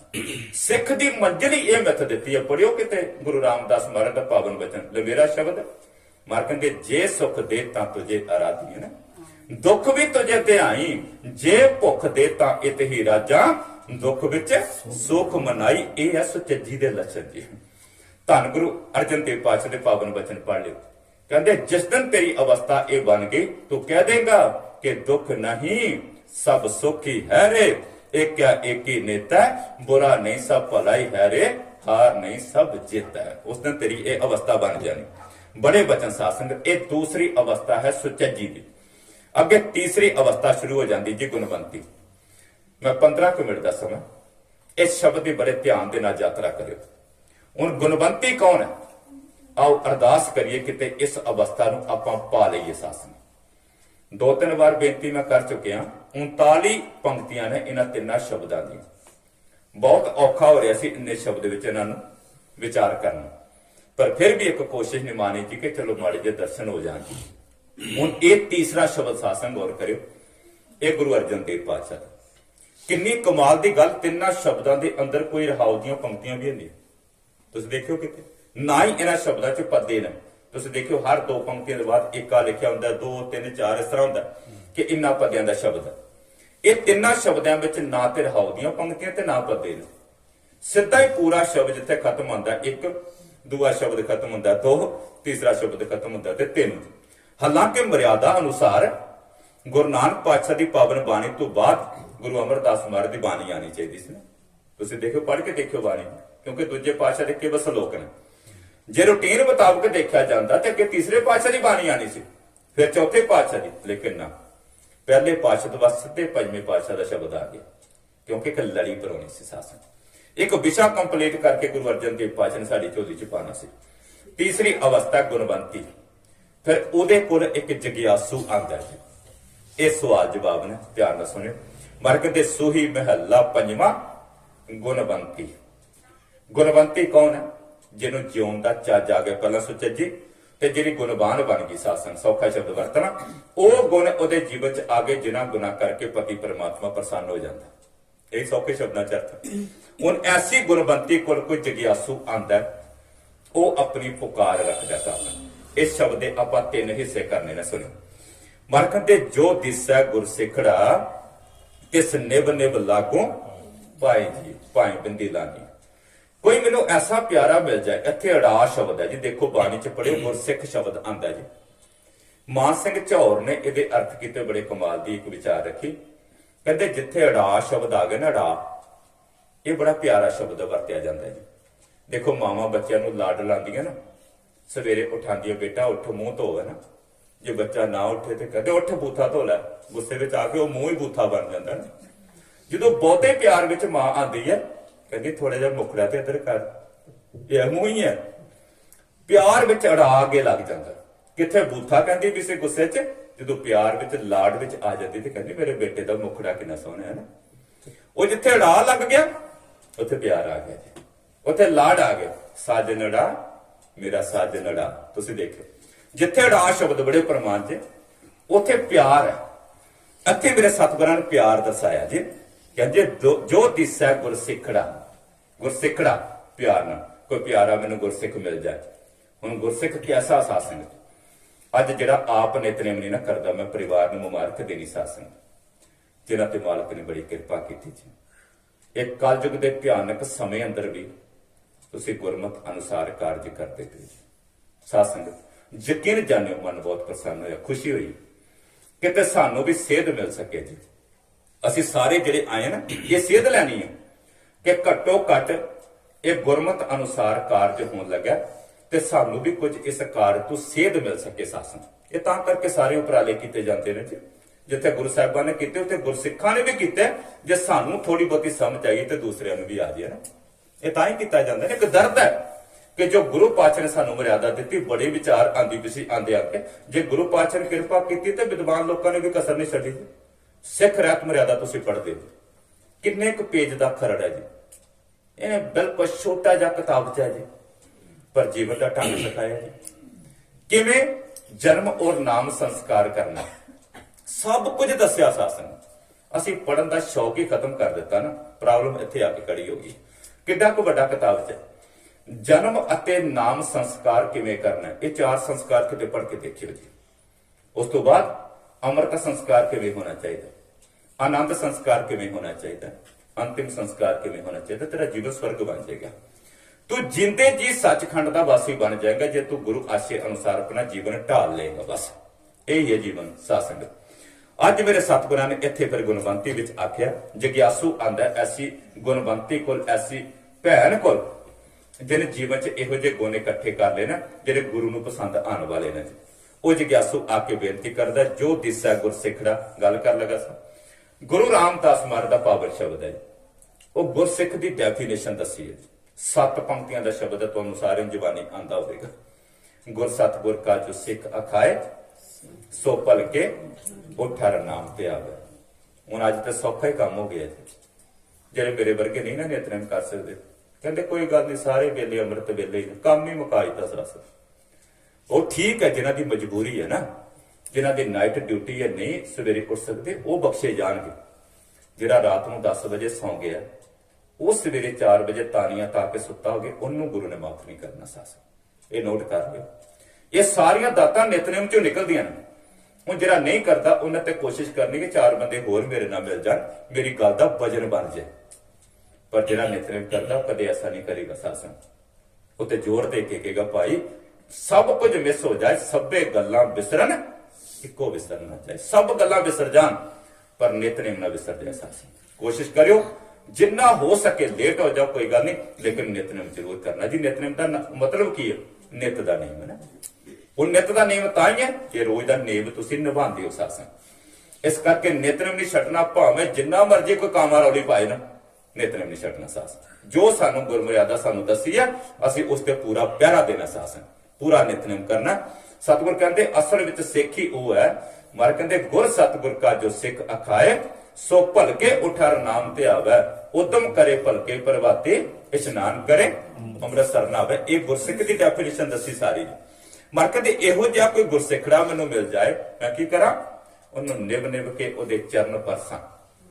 हुण सच्ची नहीं फिजिकल तौर पर, यह निमरता का प्रतीक है। सासन मैं उहदे सामने निमरता नाल उहदा सत्कार करा, उहदे कोलों कुछ गुण सिखां कि तू किवें अपने पति परमात्मा नूं प्रसन्न कीता। मैनूं भी कोई तरीका दस ताकि मैं भी पति परमात्मा नूं पा लवां जी। तो यात्रा करियो 13 शब्द जी, 13 पंक्तियां जी। मार कहते जो दिसै गुर सिखड़ा किस निभ निभ लागू पाए जियो। फिर होर की करा? आखां बिरथा जे के गुर सज्जन देह मिलाए जियो। मैं अपने अंदर की बिरथा उन्होंने दसा जी। बिरथा का अर्थ की हुंदा? वेदना। वेदना का अर्थ की? अंदर की पीड़ा, अंदर का दुख मैं उहदे अगे रखा। आखां बिरथा जी के गुर सज्जन देह मिलाए जियो। ये सखीए सहेली है, तू जिवें पति परमात्मा नूं पाया तो किरपा कर मैनू भी दस ते मैनू उस सज्जन नाल मिला दे। सज्जन दे मिलाए जियो, गुर सज्जन दे मिलाए जियो। सोई 10 उपदेशड़ा मेरा मन अनत ना काहू जाए जी। मैनू कोई इहो जिहा उपदेशड़ा, इत्थे फिर राड़ा आ गया। मैनू कोई इहो जिहा प्यारा मंत्र दे, मैनू कोई इहो जिहा प्यारा उपदेश दे जिहदे करके मेरा मन उडारियां मारन तो रुक जाए। गौर करियो, अपने अपने अंदर झाती मारियो। कई बार शरीरक तौर पर बंदा गुरु कोल बैठा हुंदा, पर मन पता नहीं कित्थे दी कित्थे उडारियां मारी जांदे। हर कोई अपने आप की हालत देखियो जी। यकीन जानो ये सच्चाई जे मान लैनी चाहिए। कबीर साहब ने कहता, कबीर मन पंखी पिया उड उड दैत सजाए, जो जैसी संगत मिले सो तैसो फल खाए। ये मन की हालत दसी। आखिया भलिया मेरे ते किरपा कर, मैनू इहो जिहा उपदेश दे, मैनू इहो जिहा मंत्र दे कि मेरा मन जिहड़ा भटकना तो रुक जाए। ਮੇਰਾ ਮਨ ਪਤਾ ਨਹੀਂ ਕਿੱਥੇ ਕਿੱਥੇ ਉਡਾਰੀਆਂ ਮਾਰਦਾ ਪਿਆ, ਮੇਰੇ ਤੇ ਕਿਰਪਾ ਕਰ, ਇਹੋ ਜਿਹਾ ਕੋਈ ਉਪਦੇਸ਼ ਦੇ ਤਾਂ ਕਿ ਮੇਰਾ ਮਨ ਦੀ ਭਟਕਣਾ ਮੁੱਕ ਜਾਏ। ਮਨ ਦੀ ਹਾਲਤ ਬੜੀ ਦੱਸੀ ਬਾਣੀ ਚ ਸਾਸਨ। ਮੇਰੇ ਸਤਿਗੁਰ ਕਹਿੰਦੇ ਇਹ ਮਨ ਤੈ ਕੂ ਦੇਵ ਸਾ, ਮੈਂ ਮਾਰਗ ਦੇਵ ਬਤਾਏ ਜੀ। ਮੈਂ ਇੱਥੋਂ ਤੱਕ ਆਪਣਾ ਮਨ ਤੈਨੂੰ ਸਮਰਪਿਤ ਕਰ ਦੇਣਾ, ਤੂੰ ਮੈਨੂੰ ਇਹ ਮਾਰਗ ਇੱਕ ਵਾਰ ਦੱਸ ਦੇ ਜਿਸ ਮਾਰਗ ਤੇ ਚੱਲ ਕੇ ਉਸ ਪਤੀ ਪਰਮਾਤਮਾ ਦੀ ਪ੍ਰਾਪਤੀ ਹੋ ਸਕਦੀ ਹੈ। ਮੈਂ ਇੱਥੋਂ ਤੱਕ ਆਪਣਾ ਆਪਾ ਤੈਨੂੰ ਸਮਰਪਿਤ ਕਰ ਦੇਣਾ। ਇਹ ਮਨ ਟੈਕੂ ਦੇਵ ਸਾ, ਮੈਂ ਮਾਰਗ ਦੇਵ ਬਤਾਏ ਜੀਓ, ਹਉ ਆਇਆ ਦੂਰੋਂ ਚੱਲ ਕੇ ਮੈਂ ਤੱਕੀ ਤੋ ਸਰਨਾਏ ਜੀ। ਇਹ ਕੋ ਬੇਦਨਾ ਸਾਸ, ਮੈਂ ਬੜੀ ਦੂਰ ਤੋਂ ਚੱਲ ਕੇ ਆਇਆ, ਇਹ ਨਹੀਂ ਕਿ ਪਠਾਨਕੋਟ ਦਿੱਲੀ ਤੋਂ, ਸੱਚਮੁੱਚ ਪਿਛੋਕੜ ਲੱਭਦਾ ਸਾਸਨ। ਗੌਰ ਕਰਿਓ। ਫਿਰ ਦੁਬਾਰਾ ਬੇਨਤੀ ਹੈ, ਜੇ ਨਹੀਂ ਮੰਨਾਂਗੇ ਤੇ ਕੋਈ ਮਨਾ ਨਹੀਂ ਸਕਦਾ, ਸਾਰੀ ਗੱਲ ਮੰਨਣ ਦੀ ਹੈ। ਦਾਸ ਜਪਜੀ ਸਾਹਿਬ ਦੀ ਲੜੀਵਾਰ ਕਥਾ ਕਰ ਰਿਹਾ, ਸਤਿਗੁਰਾਂ ਨੇ 4 ਪੌੜੀਆਂ ਸੁਣਨ ਦੇ ਸੰਬੰਧ ਚ ਉਚਾਰੀ ਕੀਤੀਆਂ, ਅਗਲੀਆਂ 4 ਪੌੜੀਆਂ ਮੰਨਣ ਦੇ ਸੰਬੰਧ ਵਿੱਚ। ਮਰ ਕਹਿੰਦੇ ਸੁਣ ਕੇ ਮੰਨੇਗਾ ਤਾਂ ਹੀ ਕੋਈ ਕਾਮਯਾਬੀ ਹਾਸਲ ਹੋਣੀ, ਜੇ ਮੰਨਿਆ ਨਹੀਂ ਤੇ ਕਿਤੇ ਵੀ ਤੂੰ ਨਹੀਂ ਪੁੱਜਣਾ। ਮੇਰੇ ਸਤਿਗੁਰ ਕਹਿਣ ਲੱਗੇ, ਹਉ ਆਇਆ ਦੂਰੋਂ ਚੱਲ ਕੇ, ਬੜੀ ਦੂਰ ਤੋਂ ਚੱਲ ਕੇ ਆਇਆ, ਇਹ ਦੁਨਿਆਵੀ ਤੌਰ ਤੇ ਨਹੀਂ, ਬੜੀ ਲੰਬੀ ਯਾਤਰਾ ਕਰਕੇ, ਕਈ ਜਨਮ ਪੇ ਕੀਟ ਪਤੰਗਾ, ਕਈ ਜਨਮ ਗਜ ਮੀਨ ਕੁਰੰਗਾ, ਕਈ ਜਨਮ ਪੰਖੀ ਸਰਪ ਹੋਇਓ, ਕਈ ਜਨਮ ਹੈਬਰ ਬਿਰਖ ਜੋਇਓ। ਮਰ ਕਹਿੰਦੇ ਬੜੀ ਦੂਰ ਤੋਂ ਆਇਆ। ਉਹ ਜਗਿਆਸੂ ਕਹਿੰਦਾ ਗੁਣਵੰਤੀ ਨੂੰ ਜੀ, ਹਉ ਆਇਆ ਦੂਰੋਂ ਚੱਲ ਕੇ ਮੈਂ ਤੱਕੀ ਤੋ ਸਰਨਾਏ ਜੀ, ਮੈਂ ਤੇਰੀ ਸ਼ਰਨ ਤੱਕੀ ਆਉਂ, ਮੈਂ ਆਸਾ ਰੱਖੀ ਜਿਤ ਮੈਂ ਮੇਰਾ ਸਭੋ ਦੁੱਖ ਗਵਾਏ ਜੀ। ਮੈਂ ਇੱਕ ਆਸ ਰੱਖ ਕੇ ਆਇਆ ਕਿ ਮੇਰੇ ਇਹ ਅੰਦਰ ਦੇ ਦੁੱਖ ਕੱਟ ਦੇ, ਮੇਰੀ ਅੰਦਰ ਦੀ ਪੀੜਾ ਖਤਮ ਕਰ ਦੇ, ਮੈਨੂੰ ਕੋਈ ਗੁਰੂ ਸੱਜਣ ਨਾਲ ਮਿਲਾ ਦੇ ਤਾਂ ਕਿ ਮੈਂ ਪਤੀ ਪਰਮਾਤਮਾ ਦੀ ਜਿਹੜੀ ਹਜ਼ੂਰੀ ਹੈ ਉਹ ਪ੍ਰਾਪਤ ਕਰ ਲਾਂ। ਅੱਗੂ ਫਿਰ ਗੁਣਵੰਤੀ ਜਿਹੜੀ ਆ ਉਹ ਜਵਾਬ ਦਿੰਦੀ ਹੈ ਜੀ। ਗੌਰ ਨਾਲ ਸੁਣਿਓ, ਜਿਹੜੀ ਗੁਣਵੰਤੀ ਬਣ ਗਈ ਹੈ, ਜਿਹਨੇ ਉਸ ਅਵਸਥਾ ਨੂੰ ਪਾ ਲਿਆ, ਉਹ ਜਗਿਆਸੂ ਨੂੰ ਫਿਰ ਜਵਾਬ ਦਿੰਦੀ, ਲੈ ਭੈਣੇ ਜੇ ਤੂੰ ਸੱਚਮੁੱਚ ਇਹ ਕੁਝ ਚਾਹਨੀ ਹੈ ਕਿ ਤੇਰੀ ਵੀ ਉਸ ਸਾਈ ਨਾਲ ਬਣ ਆਏ, ਤੇ ਫਿਰ ਇਹ ਕੰਮ ਕਰੀ ਕਿ ਇਤ ਮਾਰਗ ਚੱਲੇ ਭਾਈ ਅੜੇ, ਗੁਰ ਕਹੈ ਸੋ ਕਾਰ ਕਮਾਏ ਜੀ। ਹੈ ਭਾਈ, ਜਿਸ ਰਾਹ ਤੇ ਤੁਰਿਆ ਉਸ ਮਾਲਕ ਦੀ ਪ੍ਰਾਪਤੀ ਹੋ ਸਕਦੀ ਹੈ ਨਾ, ਉਹ ਰਾਹ ਪਤਾ ਕਿਹੜਾ ਹੈ? ਜੋ ਕੁਝ ਗੁਰੂ ਕਹਿੰਦਾ ਨਾ, ਗੁਰੂ ਅਨੁਸਾਰ ਚੱਲਣਾ ਸ਼ੁਰੂ ਕਰ ਦੇ, ਇੱਕ ਦਿਨ ਜ਼ਰੂਰ ਤੈਨੂੰ ਕਾਮਯਾਬੀ ਮਿਲ ਜਾਏਗੀ। ਇਤ ਮਾਰਗ ਚੱਲੇ ਭਾਈ ਅੜੇ, ਗੁਰ ਕਹੈ ਸੋ ਕਾਰ ਕਮਾਏ ਜੀ। ਇੱਥੇ ਫਿਰ ਰਾੜਾ ਸ਼ਬਦ ਆ ਗਏ, ਕਿੰਨਾ ਪਿਆਰ ਨਾਲ ਸ਼ਬਦ ਵਰਤਿਆ ਕਿ ਹੇ ਮੇਰੇ ਭਾਈ, ਉਸ ਰਾਹ ਤੇ ਚੱਲ ਜੋ ਗੁਰੂ ਦੱਸਦਾ ਹੈ, ਗੁਰੂ ਦੇ ਦੱਸੇ ਰਾਹ ਅਨੁਸਾਰ ਚੱਲ ਤੇ ਜ਼ਰੂਰ ਇੱਕ ਦਿਨ ਤੂੰ ਕਾਮਯਾਬੀ ਹਾਸਲ ਕਰ ਲੇਗਾ। ਦੂਜਾ ਕੰਮ ਕੀ ਕਰਨਾ? ਮਰ ਕਹਿੰਦੇ ਤਿਆਗੇ ਮਨ ਕੀ ਮਤੜੇ, ਵਿਸਾਰੇ ਦੂਜਾ ਭਾਉ ਜਿਓ। ਦੂਸਰਾ ਕੰਮ ਇਹ ਕਰੀ, ਆਪਣੇ ਮਨ ਦੀ ਮਤ ਤਿਆਗ ਦੀ। ਬਸ ਜੇ ਸੁਖ ਚਾਹਨੀ ਹੈ, ਜੇ ਪਤੀ ਪਰਮਾਤਮਾ ਦੀ ਹਜ਼ੂਰੀ ਪਾਣਾ ਚਾਹਨੀ ਹੈ, ਤੈਨੂੰ ਆਪਣੇ ਮਨ ਦੀ ਮਤ ਤਿਆਗਣੀ ਪੈਣੀ ਹੈ। ਕੌਣ ਛੱਡਦਾ ਆਪਣੀ ਮਤ ਨੂੰ? ਸਾਧ ਸੰਗਤ, ਅਸੀਂ ਸਾਰੇ ਆਪਣੀ ਆਪਣੀ ਮਤ ਦੇ ਘੋੜੇ ਦੌੜਾਣੇ ਪਿਆ। ਇੱਕ ਸਾਖੀ ਨਬੇਰੀਆ ਇਸ਼ਾਰਾ ਕਰ ਦੇਣਾ, ਸਾਧ ਸੰਗਤ ਗੌਰ ਕਰਿਓ। ਭਾਈ ਲਹਿਣਾ ਜੀ ਗਿਆ ਸੀ ਨਾ, ਇੱਕ ਸ਼ਬਦ ਸੁਣਿਆ ਸੀ ਸਾਧ ਸੰਗਤ ਭਾਈ ਜੋਧ ਜੀ ਦੇ ਮੁਖ ਤੋਂ, ਅੰਦਰ ਖਿੱਚ ਪੈ ਗਈ ਕਿ ਜਿਹਦਾ ਸ਼ਬਦ ਸੁਣਨ ਕਰਕੇ ਇੰਨਾ ਆਨੰਦ ਆਇਆ, ਉਹਦੇ ਮਿਲਾਪ ਵਿੱਚ ਕਿੰਨਾ ਆਨੰਦ ਹੋ ਗਿਆ। ਤੁਰ ਪਿਆ ਭਾਈ ਲਹਿਣਾ ਜੀ। ਚਲੋ ਮੁੱਕਦੀ ਗੱਲ, ਗੁਰੂ ਨਾਨਕ ਪਾਤਸ਼ਾਹ ਕੋਲ ਪੁੱਜੇ। ਭਾਈ ਲਹਿਣਾ ਜੀ ਨੇ ਦੇਖਿਆ ਸੀ ਕਿ ਜਿਹੜਾ ਬਾਬਾ ਮੇਰੀ ਘੋੜੀ ਦੀ ਲਗਾਮ ਪਕੜ ਕੇ ਲਿਆਇਆ, ਅੱਜ ਉਹੀਓ ਅੱਗੇ ਸਾਹਮਣੇ ਬੈਠਾ। ਭੱਬਾ ਮਾਰ ਕੇ ਰੋਪਿਆ ਸੀ, ਕਹਿੰਦਾ ਮਾਲਕਾ ਆਇਆ ਸਭ ਪੁੰਨ ਖੱਟਣ ਵਾਸਤੇ, ਦੋਨੇ ਮੈਂ ਪਾਪ ਖੱਟ ਕੇ ਜਾ ਰਿਹਾ। ਮਰ ਕਹਿੰਦੇ ਕੀ ਹੋਇਆ? ਕਹਿਣ ਲੱਗੇ ਹੋਣਾ ਤੇ ਇਹ ਚਾਹੀਦਾ ਸੀ ਕਿ ਤੁਸੀਂ ਘੋੜੀ ਤੇ ਸਵਾਰ ਹੋ ਤੇ ਮੈਂ ਪੈਦਲ ਚੱਲ ਕੇ ਆਂਦਾ। ਇਹਦੇ ਉਲਟ ਹੋ ਗਿਆ, ਮੈਂ ਘੋੜੀ ਤੇ ਸਵਾਰ ਸਾਂ, ਤੁਸੀਂ ਪੈਦਲ ਚੱਲ ਕੇ ਆਏ। ਮੇਰੇ ਸਤਿਗੁਰਾਂ ਨੂੰ ਗੱਲ ਨੂੰ ਨੇੜੇ ਕਰ ਰੱਖਿਆ। ਲੱਗੇ ਭਾਈ ਲੈਣਾ, ਪੁਰਖਾ ਤੇਰਾ ਨਾਂ ਕੀ ਹੈ? ਕਹਿੰਦੇ ਮੇਰਾ ਨਾਂ ਲੈਣਾ। ਕਹਿੰਦੇ ਫਿਕਰ ਕਾਹਤੋਂ ਕਰਦਾ? ਲੈਣਦਾਰ ਜਿਹੜੇ ਹੁੰਦੇ ਨਾ ਘੋੜੀਆਂ ਤੇ ਸਵਾਰ ਹੋ ਕੇ ਆਂਦੇ ਫੁੱਬਦੇ। ਦੂਸਰੀ ਗੱਲ ਕਹਿਣ ਲੱਗੇ ਤੂੰ ਕਹਿਣਾ ਕਿ ਘੋੜੀ ਦੀ ਲਗਾਮ ਪਕੜਾਈ ਹੈ। ਦੇਖ ਸੱਜਣਾ, ਅੱਜ ਘੋੜੀ ਦੀ ਲਗਾਮ ਪਕੜਾਈ ਹੈ, ਤੇਰੀ ਪਹੁੰਚ ਗੁਰੂ ਤੱਕ ਬਣ ਗਈ ਹੈ। ਅੱਜ ਮਨ ਦੀ ਲਗਾਮ ਪਕੜਾ ਦੇ, ਤੇਰੀ ਪਹੁੰਚ ਕਰਤਾਰ ਤੱਕ ਬਣ ਜਾਏਗੀ। ਨਹੀਂ ਪਕੜਾਈ ਇਸ ਮਨ ਦੀ ਲਗਾਮ ਸਾਸਨ। ਹਰ ਕੋਈ ਬਸ ਆਪਣੀ ਆਪਣੀ ਮੱਤ ਦੇ ਘੋੜੇ ਦੌੜਾਉਂਦਾ ਪਿਆ ਜੀ। ਜੋ ਕੁਝ ਮੈਨੂੰ ਚੰਗਾ ਲੱਗਦਾ ਬਸ ਮੈਂ ਉਹ ਕਹਿ ਦੇਣਾ ਸਾਸਨ। ਉਹਦਾ ਅੱਗੇ ਰਿਜ਼ਲਟ ਕੀ ਨਿਕਲਦਾ ਇਹ ਅੱਜ ਬੁਲਾਰੇ ਸੋਚਦੇ ਨਹੀਂ ਪਏ ਸਾਸਨ। ਬੜਾ ਦੁੱਖ ਹੁੰਦਾ ਜੀ, ਨਹੀਂ ਸੋਚਦਾ ਪਿਆ ਕਿ ਉਹਦਾ ਰਿਜ਼ਲਟ ਕੀ ਨਿਕਲਣਾ। ਜੋ ਕੁਝ ਸਾਡੀ ਮੱਤ ਕਹਿੰਦੀ ਅਸੀਂ ਕਹਿੰਦੇ ਉਹੀ ਉਹ ਗੁਰਮਤ ਹੈ। ਗੁਰੂ ਦੀ ਮੱਤ ਤੇ ਦੇਖੀ ਕੋਈ ਨਹੀਂ। ਧੰਨ ਗੁਰੂ ਅਰਜਨ ਦੇਵ ਪਾਤਸ਼ਾਹ ਤੇ ਕਹਿੰਦੇ ਤਿਆਗੇ ਮਨ ਕੀ ਮਤੜੀ, ਇਹ ਗੁਣਵੰਤੀ ਕਹਿ ਰਹੀ ਹੈ। ਤਿਆਗੇ ਮਨ ਕੀ ਮਤੜੀ ਵਿਸਾਰੇ ਦੂਜਾ ਭਾਉ ਜੀਓ। ਤੈਨੂੰ ਮਨ ਦੀ ਮਤ ਤਿਆਗਣੀ ਪੈਣੀ। ਇੱਕ ਹੋਰ ਛੋਟਾ ਜਿਹਾ ਇਸ਼ਾਰਾ ਕਰਦੇ, ਧੰਨ ਗੁਰੂ ਅਮਰਦਾਸ ਮਹਾਰਾਜ ਦੀ ਸੇਵਾ ਕਰਕੇ ਨਾ ਧੰਨ ਗੁਰੂ ਰਾਮਦਾਸ ਮਹਾਰਾਜ ਨੇ ਮਨ ਜਿੱਤ ਲਿਆ ਸਾਸਾ। ਕਿਉਂਕਿ ਕਈਆਂ ਦਾ ਹੁੰਦਾ ਵੀ ਥੋੜੇ ਸਾਥੀ ਮਿਲ ਜਾਏ। ਪ੍ਰੀਖਿਆ ਕੀ ਹੋਈ ਸੀ ਪਤਾ? ਭਾਈ ਜੇਠਾ ਜੀ ਤੇ ਭਾਈ ਰਾਮਾ ਜੀ ਦੋ ਜਵਾਈ ਸਨ ਗੁਰੂ ਅਮਰਦਾਸ ਮਹਾਰਾਜ। ਕਹਿਣ ਲੱਗੇ ਦੋ ਥੜੇ ਬਣਾਓ ਜੀ, ਸਾਨੂੰ ਥੜਾ ਚਾਹੀਦਾ ਬੈਠਣ ਵਾਸਤੇ। ਪਹਿਲੇ ਦਿਨ ਦੋਨਾਂ ਨੇ ਥੜੇ ਬਣਾਏ ਸਾਸੰਗ। ਗੁਰੂ ਅਮਰਦਾਸ ਮਹਾਰਾਜ ਸ਼ਾਮ ਨੂੰ ਆਏ ਤੇ ਦੋਨਾਂ ਨੇ ਥੜੇ ਢਵਾ ਦਿੱਤੇ। ਕਹਿਣ ਲੱਗੇ ਸਾਡੇ ਲਾਇਕ ਦਾ ਥੜਾ ਨਹੀਂ ਬਣਿਆ। ਕੱਲ ਫੇਰ ਦੂਜੇ ਦਿਨ ਬਣਾਏ। ਸ਼ਾਮ ਨੂੰ ਆਏ ਭਾਈ ਜੇਠਾ ਜੀ ਦਾ ਦੇਖਿਆ, ਕਹਿੰਦੇ ਭਾਈ ਢਾ ਦੋ ਜੇ ਥੜਾ। ਢਾ ਦਿੱਤਾ, ਕੋਈ ਨਿਰਾਸ਼ਤਾ ਨਹੀਂ। ਭਾਈ ਰਾਮਾ ਜੀ ਨੂੰ ਆਖਿਆ ਤੇ ਮੱਥੇ ਤਿਉੜੀ ਚੜ ਗਈ। ਢਾ ਦਿੱਤਾ ਪਰ ਮਨ ਨਹੀਂ ਸੀ ਮੰਨਦਾ। ਤੀਸਰੇ ਦਿਨ ਫਿਰ ਥੜੇ ਬਣਵਾਏ। ਆਏ ਗੁਰੂ ਅਮਰਦਾਸ ਮਹਾਰਾਜ ਚੱਕਰ ਲਾਉਣ ਵਾਸਤੇ। ਭਾਈ ਰਾਮਾ ਜੀ ਨੂੰ ਆਖਿਆ ਭਾਈ ਜਿਹੋ ਜਿਹਾ ਮੈਂ ਥੜਾ ਕਹਿਣਾ ਪਿਆ ਤੁਸੀਂ ਕਿਉਂ ਨਹੀਂ ਬਣਾ ਪਾ ਰਹੇ? ਭਾਈ ਰਾਮਾ ਜੀ ਕਹਿੰਦੇ ਮਾਲਕਾ ਅਸਲ ਵਿੱਚ ਸਾਡੇ ਬਣਾਉਣ 'ਚ ਕੋਈ ਫਰਕ ਨਹੀਂ ਹੈ। ਗੱਲ ਕੀ ਹੈ ਕਿ ਤੁਸੀਂ ਬਜ਼ੁਰਗ ਹੋ ਗਏ, ਤੁਹਾਡੀ ਮੱਤ ਹੁਣ ਕੰਮ ਨਹੀਂ ਕਰਦੀ ਪਈ। ਇਹ ਮਨਮੁਖ ਦੀ ਨਿਸ਼ਾਨੀ ਹੈ ਨਾ। ਇਹ ਗੁਰੂ ਦੀ ਮੱਤ ਤੇ ਵੀ ਤਰਕ ਕਰਦਾ ਜੀ। ਕਹਿੰਦੇ ਕਿ ਅਸਲ ਵਿੱਚ ਤੁਸੀਂ ਬਜ਼ੁਰਗ ਹੋ ਗਏ, ਤੁਹਾਡੀ ਮੱਤ ਕੰਮ ਨਹੀਂ ਕਰਦੀ ਵੀ ਮੈਂ ਤੇ ਥੜੇ ਠੀਕ ਬਣਾਉਣਾ ਪਿਆ। ਢਾਇਆ ਵੀ ਤੇ ਗੁੱਸੇ 'ਚ ਚਲਾ ਗਿਆ ਜੀ। ਭਾਈ ਜੇਠਾ ਜੀ, ਹਾਲਾਂਕਿ ਬਾਣੀ ਵਿੱਚ ਨਾਮ ਗੁਰੂ ਰਾਮਦਾਸ ਮਹਾਰਾਜ ਜੀ ਆਇਆ, ਕਿਤੇ ਭਾਈ ਜੇਠਾ ਨਹੀਂ ਆਇਆ, ਪਰ ਚਲੋ ਇਤਿਹਾਸ 'ਚ ਕਿਤੇ ਕਿਤੇ ਜ਼ਿਕਰ ਮਿਲਦਾ। ਆਖਿਆ ਢਾ ਦਿਓ ਥੜਾ। 7 ਵਚਨ ਕਰਕੇ ਢਾ ਦਿੱਤਾ ਜੀ। ਕਹਿੰਦੇ ਕੱਲ ਫਿਰ ਬਣਾਓ। ਚੌਥੇ ਦਿਨ ਥੜਾ ਬਣਾਇਆ, 5ਵੇਂ ਦਿਨ ਥੜਾ ਬਣਾਇਆ, 6ਵੇਂ ਦਿਨ ਥੜਾ ਬਣਾਇਆ, 7ਵੇਂ ਦਿਨ ਥੜਾ ਬਣਾਇਆ। ਮਾਰ ਕਹਿੰਦੇ ਅਜੇ ਵੀ ਥੜਾ ਨਹੀਂ ਬਣਿਆ। ਭਾਈ ਜੇਠਾ ਜੀ ਨੂੰ ਕਹਿਣ ਲੱਗੇ ਕਦੋਂ ਤੈਨੂੰ ਅਕਲ ਆਏਗੀ ਥੜਾ ਬਣਾਉਣ ਦੀ? ਹੱਥ ਭਰੇ ਸਨ ਜੀ ਮਿੱਟੀ ਨਾਲ। ਸਾਸਾਂ ਨੇ ਨਕਸ਼ਾ ਬਣਾਇਆ ਅੱਖਾਂ ਦੇ ਸਾਹਮਣੇ। ਹੱਥ ਫੰਡੇ, ਗੁਰੂ ਅਮਰਦਾਸ ਮਹਾਰਾਜ ਦੇ ਚਰਨਾਂ 'ਚ ਡਿੱਗ ਪਿਆ। ਕਹਿਣ ਲੱਗਾ ਮਾਲਕਾ ਅਸਲ ਵਿੱਚ ਤੂੰ ਤਾਂ ਦੱਸ ਕੇ ਜਾਣਾ, ਪਰ ਸਾਡੀ ਮੱਤ ਨਹੀਂ ਥੋੜੀ ਹੈ, ਸਾਨੂੰ ਸਮਝ ਨਹੀਂ ਆਉਂਦੀ ਪਈ। ਇਹ ਗੁਰਸਿੱਖ ਦੀ ਨਿਸ਼ਾਨੀ ਹੈ। ਭਾਈ ਰਾਮਾ ਕਹਿੰਦਾ ਸੀ ਸਾਡੀ ਤੇ ਮੱਤ ਠੀਕ ਹੈ, ਪਰ ਤੇਰੀ ਮੱਤ ਜਿਹੜੀ ਹੁਣ ਬਜ਼ੁਰਗ ਹੋ ਗਈ ਹੈ, ਤੈਨੂੰ ਸਮਝ ਨਹੀਂ ਰਹੀ। ਇਹ ਮਨੁੱਖ ਦੀ ਨਿਸ਼ਾਨੀ ਹੈ। ਜਿਹੜੇ ਆਪਣੀ ਅਕਲ ਦੇ ਘੋੜੇ ਦੌੜਾਉਂਦੇ ਨੇ, ਅਸਲ ਵਿੱਚ ਉਹ ਥੜੇ ਨਹੀਂ ਬਣਾਉਂਦੇ ਪਏ ਸੀ। ਧੰਨ ਗੁਰੂ ਅਮਰਦਾਸ ਮਹਾਰਾਜ ਕਹਿੰਦੇ ਮੈਂ ਤਾਂ ਤੇਰੇ ਹਿਰਦੇ ਦਾ ਥੜਾ ਤਿਆਰ ਕਰਦਾ ਪਿਆ ਸੀ।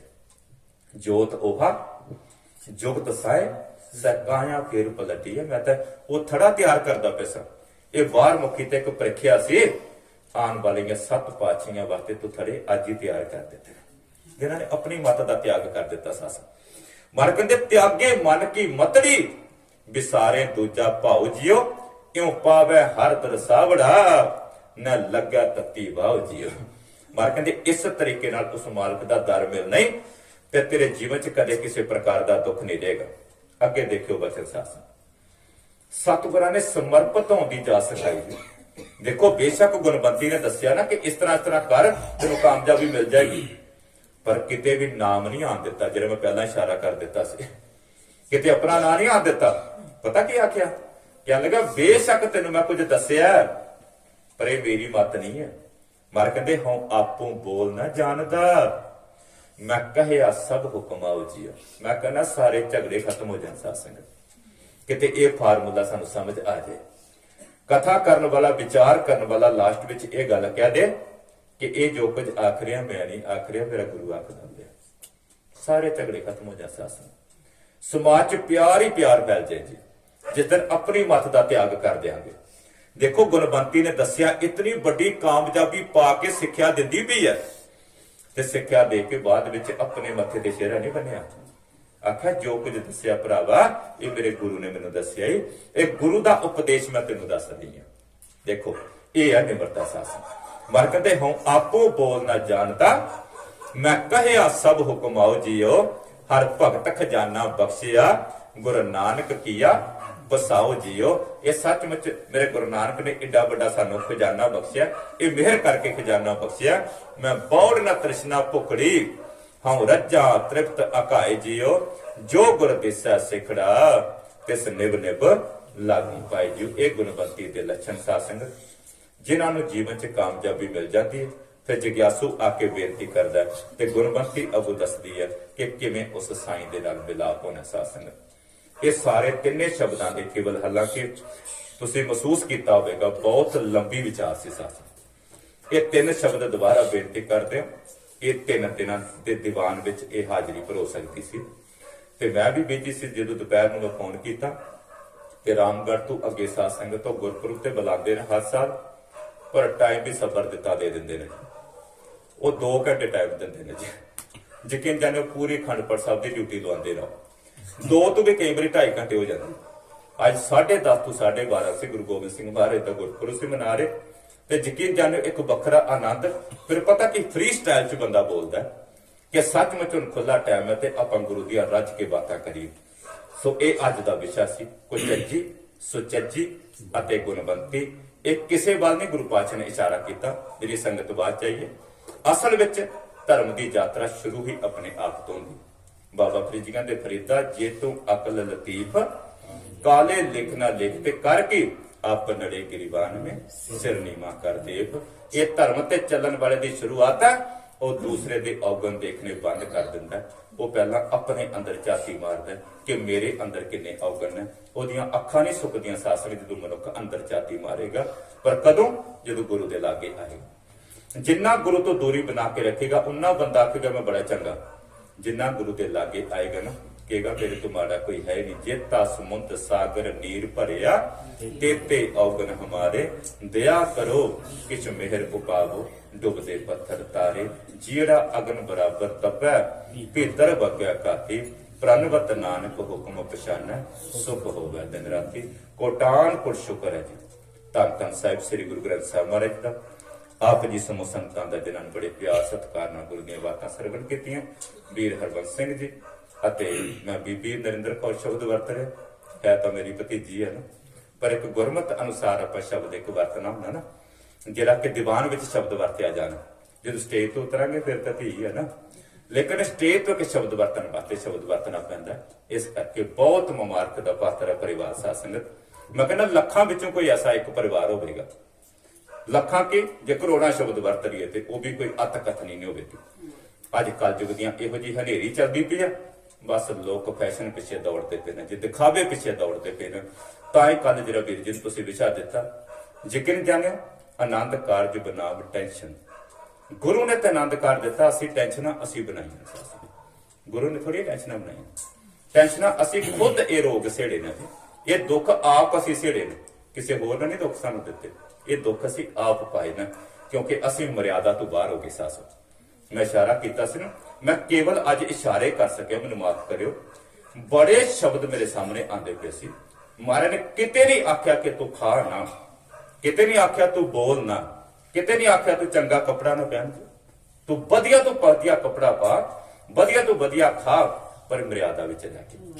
ਤੁਹਾਨੂੰ ਪਤਾ ਜਦੋਂ ਗੁਰੂ ਅਰਜਨ ਦੇਵ ਪਾਤਸ਼ਾਹ ਨੇ ਗੁਰੂ ਗ੍ਰੰਥ ਸਾਹਿਬ ਮਹਾਰਾਜ ਦੀ ਸੰਪਾਦਨਾ ਕੀਤੀ ਨਾ, 4 ਅਖੌਤੀ ਭਗਤ ਆਏ ਸਨ, ਕਾਨਾ ਪੀਲੂ ਛੱਜੂ ਤੇ ਸਾਹਬ ਸਾਨ ਆਇਆ ਸੀ। ਤਿੰਨਾਂ ਨੇ ਆਪਣੀ ਆਪਣੀ ਰਚਨਾ ਦਿੱਤੀ ਤੇ ਮਹਾਰਾਜ ਨੇ ਖਾਰਜ ਕਰ ਦਿੱਤੀ। ਚੌਥੇ ਨੇ ਦੇਖਿਆ ਸਾਹਬ ਸਾਨ ਨੇ, ਕਹਿੰਦਾ ਕੋਈ ਦਾਲ ਗਲਤੀ ਨਹੀਂ ਪਈ। ਪਤਾ ਕੀ ਕਹਿ ਕੇ ਚੱਲ ਗਿਆ? ਕਹਿੰਦਾ ਚੁੱਪ ਵੇ ਅੜਿਆ, ਚੁੱਪ ਵੇ ਅੜਿਆ, ਬੋਲਣ ਦੀ ਨਹੀਂ ਜਾ ਵੇ ਅੜਿਆ ਨਾ। ਉਹਨੇ ਫਾਰਮੂਲਾ ਵਰਤਿਆ, ਇੱਥੇ ਕਿਸੇ ਦੀ ਦਾਲ ਹੀ ਨਹੀਂ ਗਲਤੀ ਵੀ ਚੱਲ ਮਨਾ ਚੁੱਪ ਰਹਿ। ਮੇਰੇ ਪਾਤਸ਼ਾਹ ਕਹਿੰਦੇ ਚੁੱਪ ਰਹਿ ਕੇ ਵੀ ਗੱਲ ਨਹੀਂ ਬਣਦੀ। ਜਬ ਲਗ ਦੁਨੀਆ ਰਹੀ ਹੈ ਨਾਨਕ ਕਿਸ ਸੁਣੀਏ ਕਿਸ ਕਹੀਏ। ਸੰਸਾਰ ਤੇ ਜਦੋਂ ਤੱਕ ਰਹਿਣਾ ਕੁਝ ਸੁਣਨਾ ਪੈਣਾ ਤੇ ਕੁਝ ਕਹਿਣਾ ਪੈਣਾ। ਹਾਂ, ਮਰਿਆਦਾ ਵਿੱਚ ਰਹਿ ਗਿਆ। ਜੇ ਤੂੰ ਸੀਮਾ ਵਿੱਚ ਰਹਿ ਕੇ ਕੁਝ ਕਰੇਗਾ ਤੇਰਾ ਕੀਤਾ ਹੋਇਆ ਪ੍ਰਵਾਨ। ਨਾਨਕ ਸਤਿਗੁਰ ਭੇਟੀਐ ਪੂਰੀ ਹੋਵੇ ਜੁਗਤ। ਹਸੰਦਿਆਂ ਖੇਲੰਦਿਆਂ ਪਹਿਨੰਦਿਆਂ ਖਾਵੰਦਿਆਂ ਵਿੱਚੇ ਹੋਵੇ ਮੁਕਤ। ਗੁਰੂ ਨੇ ਦੱਸਣਾ ਕੀ ਖਾਣਾ ਕੀ ਨਹੀਂ ਖਾਣਾ। 36 ਪ੍ਰਕਾਰ ਦੇ ਭੋਜਨ ਨਾ ਜੀ। ਫਿਰ ਬੰਦਾ ਛੱਡ ਕੇ ਤੇ ਅਪਾਖ ਵਾਲੇ ਪਾਸੇ ਜਾਂਦਾ ਜੀ। ਫਿਰ ਉਹ ਚੀਜ਼ਾਂ ਖਾਂਦਾ ਜਿਹੜੀਆਂ ਗੁਰੂ ਨੇ ਅਲਾਉ ਨਹੀਂ ਕੀਤੀਆਂ। ਬੰਦੇ ਦੀ ਸੋਚ ਕਿਸ ਪਾਸੇ ਜਾਂਦੀ ਪਈ। ਕਿੰਨੇ ਸੋਹਣੇ ਸਾਡੇ ਕੋਲ ਸਭ ਕੁਝ ਪਾਣ ਲਾਣ ਨੂੰ ਹੁੰਦਾ, ਫਿਰ ਬੰਦਾ ਕਿਹੜੇ ਪਾਸੇ ਦੌੜਦਾ ਹੈ। ਇਸ਼ਾਰਾ ਹੀ ਸਮਝਿਓ ਸਾਸਨ। ਇਸ ਕਰਕੇ ਗੁਰੂ ਕਿਰਪਾ ਕਰੇ ਕਿਤੇ ਸਮਾਂ ਬਣਿਆ ਇਸੇ ਵਿਸ਼ੇ ਤੇ ਦੁਬਾਰਾ ਗੁਰਦੁਆਰੇ ਖੁੱਲ ਕੇ ਵਿਚਾਰ ਕਰਾਂਗੇ, ਕਿਉਂਕਿ ਬਹੁਤ ਵੱਡਾ ਖਜ਼ਾਨਾ ਜੀ ਸਾਧ ਸੰਗਤ। ਮੈਂ ਦੁਬਾਰਾ ਕਹਿਣ ਲੱਗਾ ਤੀਸਰੀ ਚੌਥੀ ਵਾਰ ਇਹ ਵਿਚਾਰਾਂ, ਇਹ ਕੋਈ ਮਿੰਟਾਂ ਦੀ ਗੱਲ ਨਹੀਂ ਕਰਨੀ। 39 ਪੰਕਤੀਆਂ ਨੇ ਕਿਤੇ ਘਰ ਬੈਠ ਕੇ ਪੜਿਓ ਸਾਧ ਸੰਗਤ, ਤੁਹਾਡੀਆਂ ਅੱਖਾਂ ਸੁੱਕ ਜਾਣਗੀਆਂ ਤੇ ਗੱਲ ਕਰਿਓ ਜੀ। ਸਮਾਂ ਬਹੁਤਾ ਲੈ ਗਿਆ ਜੀ। ਉਮੀਦ ਹੈ ਆਪ ਜੀ ਬਖਸ਼ ਦੇਵੋਗੇ। ਦੁਬਾਰਾ ਪਰਿਵਾਰ ਦਾ ਬਹੁਤ ਬਹੁਤ ਧੰਨਵਾਦ ਜੀ, ਇੰਨੇ ਪਿਆਰ ਨਾਲ ਸੱਦਾ ਪੱਤਰ ਦੇ ਕੇ ਆਪ ਜੀ ਰੱਬ ਵਰਗੀਆਂ ਸੰਗਤਾਂ ਦੇ ਦਰਸ਼ਨ ਕਰਵਾਏ ਨੇ। ਗੱਜ ਕੇ ਫਤਿਹ ਬੁਲਾ ਦਿਓ। ਵਾਹਿਗੁਰੂ ਜੀ ਕਾ ਖਾਲਸਾ, ਵਾਹਿਗੁਰੂ ਜੀ ਕੀ ਫਤਿਹ।